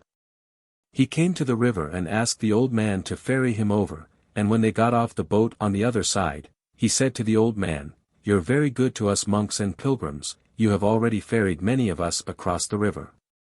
Aren't you too, ferryman, a searcher for the right path? Quoth Siddhartha, smiling from his old eyes, do you call yourself a searcher, O venerable one, though you are already well on in years and are wearing the robe of Gotama's monks? It's true, I'm old, spoke Govinda, but I haven't stopped searching. Never I'll stop searching, this seems to be my destiny. You too, so it seems to me, have been searching. Would you like to tell me something, O honorable one? Quoth Siddhartha, what should I possibly have to tell you, O venerable one? Perhaps that you're searching far too much. That in all that searching, you don't find the time for finding. How come? Asked Govinda. When someone is searching, said Siddhartha, then it might easily happen that the only thing his eyes still see is that what he searches for, that he is unable to find anything, to let anything enter his mind. Because he always thinks of nothing but the object of his search, because he has a goal, because he is obsessed by the goal. Searching means, having a goal. But finding means, being free, being open, having no goal. You, O venerable one, are perhaps indeed a searcher, because, striving for your goal, there are many things you don't see, which are directly in front of your eyes. I don't quite understand yet, asked Govinda, what do you mean by this? Quoth Siddhartha, a long time ago, O venerable one, many years ago, you've once before been at this river and have found a sleeping man by the river, and have sat down with him to guard his sleep. But, O Govinda, you did not recognize the sleeping man. Astonished, as if he had been the object of a magic spell, the monk looked into the ferryman's eyes. Are you Siddhartha? He asked with a timid voice. I wouldn't have recognized you this time as well. From my heart, I'm greeting you, Siddhartha. From my heart, I'm happy to see you once again. You've changed a lot, my friend. And so you've now become a ferryman. In a friendly manner, Siddhartha laughed. A ferryman, yes. Many people, Govinda, have to change a lot, have to wear many a robe, I am one of those, my dear. Be welcome, Govinda, and spend the night in my hut. Govinda stayed the night in the hut and slept on the bed which used to be Vasudeva's bed. Many questions he posed to the friend of his youth, many things Siddhartha had to tell him from his life. When in the next morning the time had come to start the day's journey, Govinda said, not without hesitation, these words, before I'll continue on my path, Siddhartha, permit me to ask one more question. Do you have a teaching? Do you have a faith or a knowledge you follow, which helps you to live and to do right? Quoth Siddhartha, you know, my dear, that I already as a young man, in those days when we lived with the penitents in the forest, started to distrust teachers and teachings and to turn my back to them. I have stuck with this. Nevertheless, I have had many teachers since then. A beautiful courtesan has been my teacher for a long time, and a rich merchant was my teacher, and some gamblers with dice. Once, even a follower of Buddha, traveling on foot, has been my teacher. He sat with me when I had fallen asleep in the forest, on the pilgrimage. I've also learned from him, I'm also grateful to him, very grateful. But most of all, I have learned here from this river and from my predecessor, the ferryman Vasudeva. He was a very simple person, Vasudeva, he was no thinker, but he knew what is necessary just as well as GOTAMA, he was a perfect man, a saint. Govinda said, still, O Siddhartha, you love a bit to mock people, as it seems to me. I believe in you and know that you haven't followed a teacher. But haven't you found something by yourself, though you found no teachings, you still found certain thoughts, certain insights, which are your own and which help you to live. If you would like to tell me some of these, you would delight my heart. Quoth Siddhartha, I've had thoughts, yes, and insight, again and again. Sometimes, for an hour or for an entire day, I have felt knowledge in me, as one would feel life in one's heart. There have been many thoughts, but it would be hard for me to convey them to you. Look, my dear Govinda, this is one of my thoughts, which I have found, wisdom cannot be passed on. Wisdom which a wise man tries to pass on to someone always sounds like foolishness. Are you kidding? Asked Govinda. I'm not kidding. I'm telling you what I've found. Knowledge can be conveyed, but not wisdom. It can be found, it can be lived, it is possible to be carried by it, miracles can be performed with it, but it cannot be expressed in words and taught. This was what I, even as a young man, sometimes suspected, what has driven me away from the teachers. I have found a thought, Govinda, which you'll again regard as a joke or foolishness, but which is my best thought. It says, the opposite of every truth is just as true. That's like this, any truth can only be expressed and put into words when it is one-sided. Everything is one-sided which can be thought with thoughts and said with words, it's all one-sided, all just one half, all lacks completeness, roundness, oneness. When the exalted GOTAMA spoke in his teachings of the world, he had to divide it into SANSARA and nirvana, into deception and truth, into suffering and salvation. It cannot be done differently, there is no other way for him who wants to teach. But the world itself, what exists around us and inside of us, is never one-sided. A person or an act is never entirely sansara or entirely nirvana, a person is never entirely holy or entirely sinful. It does really seem like this, because we are subject to deception, as if time was something real. Time is not real, Govinda, I have experienced this often and often again. And if time is not real, then the gap which seems to be between the world and the eternity, between suffering and blissfulness, between evil and good, is also a deception. How come? Asked Govinda timidly. Listen well, my dear, listen well. The sinner, which I am and which you are, is a sinner, but in times to come he will be Brahma again, he will reach the nirvana, will be Buddha, and now see, these times to come are a deception, are only a parable. The sinner is not on his way to become a Buddha, he is not in the process of developing, though our capacity for thinking does not know how else to picture these things. No, within the sinner is now and today already the future Buddha, his future is already all there, you have to worship in him, in you, in everyone the Buddha which is coming into being, the possible, the hidden Buddha. The world, my friend Govinda, is not imperfect, or on a slow path towards perfection, no, it is perfect in every moment, all sin already carries the divine forgiveness in itself, all small children already have the old person in themselves. All infants already have death, all dying people the eternal life. It is not possible for any person to see how far another one has already progressed on his path, in the robber and dice gambler, the Buddha is waiting, in the Brahmin, the robber is waiting.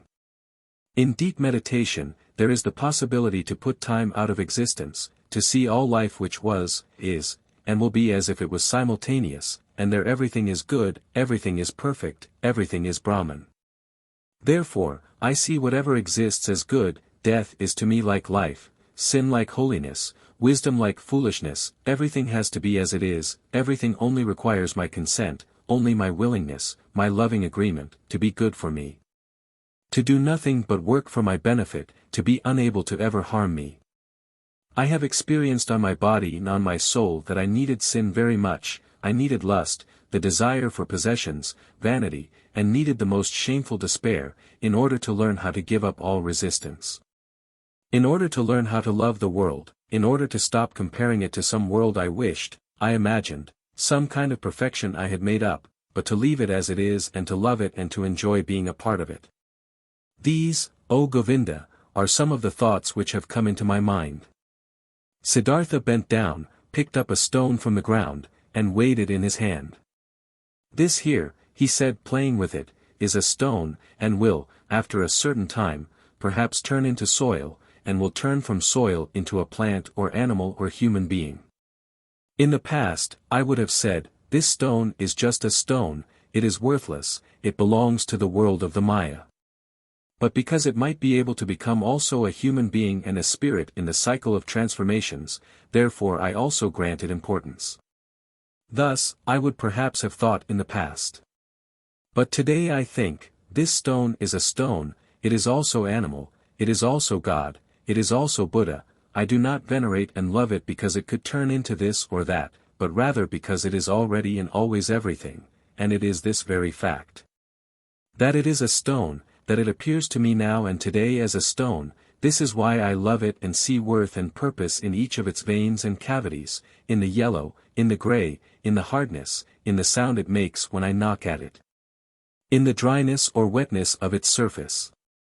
There are stones which feel like oil or soap, and others like leaves, others like sand, and every one is special and praise the Om in its own way, each one is Brahman, but simultaneously and just as much it is a stone, is oily or juicy.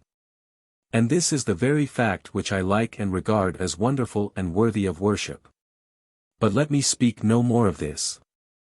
The words are not good for the secret meaning, everything always becomes a bit different, as soon as it is put into words, gets distorted a bit silly, yes, and this is also very good, and I like it a lot, I also very much agree with this. That this what is one man's treasure and wisdom always sounds like foolishness to another person. Govinda listened silently. Why have you told me this about the stone? He asked hesitantly after a pause. I did it without any specific intention. Or perhaps what I meant was, that I love this very stone, and the river, and all these things we are looking at and from which we can learn. I can love a stone, Govinda, and also a tree or a piece of bark. These are things, and things can be loved. But I cannot love words. Therefore, teachings are no good for me, they have no hardness, no softness, no colors, no edges, no smell, no taste, they have nothing but words. Perhaps it is these which keep you from finding peace, perhaps it is the many words. Because salvation and virtue as well, sansara and nirvana as well, are mere words, Govinda. There is no thing which would be nirvana. There is just the word nirvana. Quoth Govinda, not just a word, my friend, is nirvana. It is a thought. Siddhartha continued, a thought, it might be so. I must confess to you, my dear, I don't differentiate much between thoughts and words. To be honest, I also have no high opinion of thoughts. I have a better opinion of things. Here on this ferry boat, for instance, a man has been my predecessor and teacher, a holy man, who has for many years simply believed in the river, nothing else. He had noticed that the river spoke to him, he learned from it, it educated and taught him, the river seemed to be a god to him, for many years he did not know that every wind, every cloud, every bird, every beetle was just as divine and knows just as much and can teach just as much as the worshipped river. But when this holy man went into the forests, he knew everything, knew more than you and me, without teachers, without books, only because he had believed in the river. Govinda said, but is that what you call things, actually something real, something which has existence? Isn't it just a deception of the Maya, just an image and illusion? Your stone, your tree, your river, are they actually a reality? This too, spoke Siddhartha, I do not care very much about. Let the things be illusions or not, after all I would then also be an illusion, and thus they are always like me. This is what makes them so dear and worthy of veneration for me, they are like me. Therefore, I can love them. And this is now a teaching you will laugh about, love, O Govinda, seems to me to be the most important thing of all. To thoroughly understand the world, to explain it, to despise it, may be the thing great thinkers do. But I'm only interested in being able to love the world, not to despise it, not to hate it and me, to be able to look upon it and me in all beings with love and admiration and great respect. This I understand, spoke Govinda. But this very thing was discovered by the Exalted One to be a deception. He commands benevolence, clemency, sympathy, tolerance, but not love. He forbade us to tie our heart in love to earthly things. I know it, said Siddhartha. His smile shone golden. I know it, Govinda. And behold, with this we are right in the middle of the thicket of opinions, in the dispute about words. For I cannot deny, my words of love are in a contradiction, a seeming contradiction with GOTAMA's words. For this very reason, I distrust in words so much, for I know, this contradiction is a deception. I know that I am in agreement with GOTAMA. How should he not know love, he, who has discovered all elements of human existence in their transitoriness, in their meaninglessness, and yet loved people thus much, to use a long, laborious life only to help them, to teach them?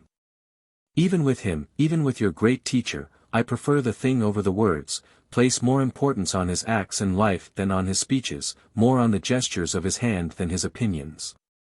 Not in his speech, not in his thoughts, I see his greatness, only in his actions, in his life. For a long time, the two old men said nothing. Then spoke Govinda, while bowing for a farewell, I thank you, Siddhartha, for telling me some of your thoughts. They are partially strange thoughts, not all have been instantly understandable to me. This being as it may, I thank you, and I wish you to have calm days.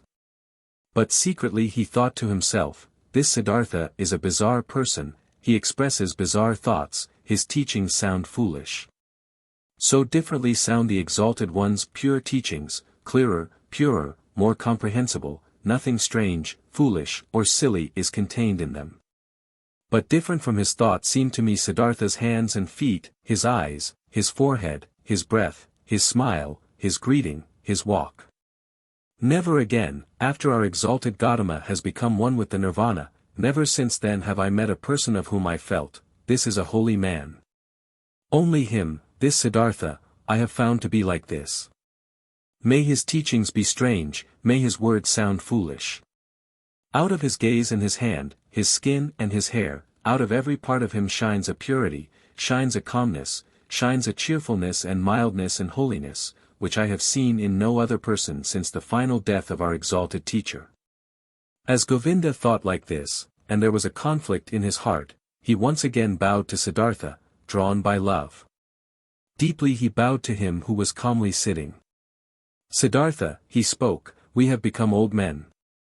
It is unlikely for one of us to see the other again in this incarnation. I see, beloved, that you have found peace. I confess that I haven't found it. Tell me, O honorable one more word, give me something on my way which I can grasp, which I can understand. Give me something to be with me on my path. It is often hard, my path, often dark, Siddhartha.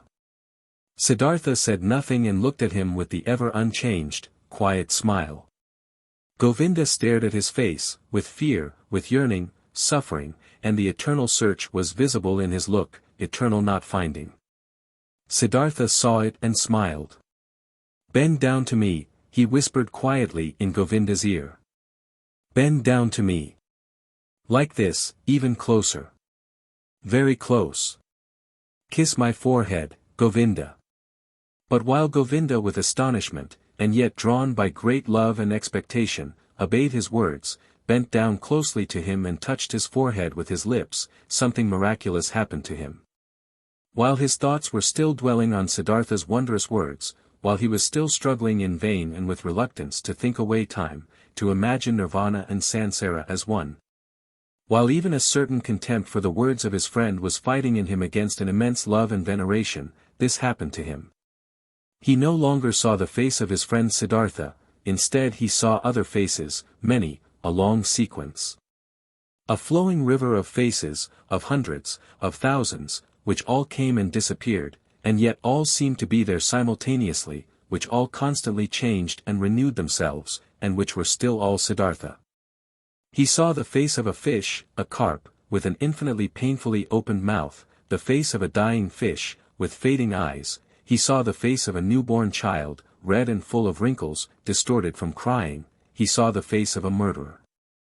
He saw him plunging a knife into the body of another person, he saw, in the same second, this criminal in bondage, kneeling and his head being chopped off by the executioner with one blow of his sword, he saw the bodies of men and women. Naked in positions and cramps of frenzied love, he saw corpses stretched out, motionless, cold, void, he saw the heads of animals, of boars, of crocodiles, of elephants, of bulls, of birds, he saw gods, saw Krishna. Saw Agni, he saw all of these figures and faces in 1,000 relationships with one another, each one helping the other, loving it, hating it, destroying it, giving rebirth to it, each one was a will to die. A passionately painful confession of transitoriness, and yet none of them died, each one only transformed, was always reborn, received evermore a new face. Without any time having passed between the one and the other face, and all of these figures and faces rested, flowed, generated themselves, floated along and merged with each other, and they were all constantly covered by something thin. Without individuality of its own, but yet existing, like a thin glass or ice, like a transparent skin, a shell or mold or mask of water, and this mask was smiling, and this mask was Siddhartha's smiling face, which he, Govinda, in this very same moment touched with his lips. And, Govinda saw it like this smile of the mask, this smile of oneness above the flowing forms, this smile of simultaneousness above the thousand births and deaths, this smile of Siddhartha was precisely the same. Was precisely of the same kind as the quiet, delicate, impenetrable, perhaps benevolent, perhaps mocking, wise, thousandfold smile of GOTAMA, the Buddha, as he had seen it himself with great respect 100 times. Like this, Govinda knew, the perfected ones are smiling. Not knowing any more whether time existed, whether the vision had lasted a second or 100 years, not knowing any more whether there existed a Siddhartha, a GOTAMA, a me and a you. Feeling in his innermost self as if he had been wounded by a divine arrow, the injury of which tasted sweet, being enchanted and dissolved in his innermost self, Govinda still stood for a little while bent over Siddhartha's quiet face, which he had just kissed, which had just been the scene of all manifestations, all transformations, all existence. The face was unchanged, after under its surface the depth of the thousandfoldness had closed up again, he smiled silently, smiled quietly and softly, perhaps very benevolently, perhaps very mockingly, precisely as he used to smile, the exalted one. Deeply, Govinda bowed, tears he knew nothing of, ran down his old face, like a fire burned the feeling of the most intimate love, the humblest veneration in his heart. Deeply, he bowed, touching the ground, before him who was sitting motionlessly, whose smile reminded him of everything he had ever loved in his life, what had ever been valuable and holy to him in his life.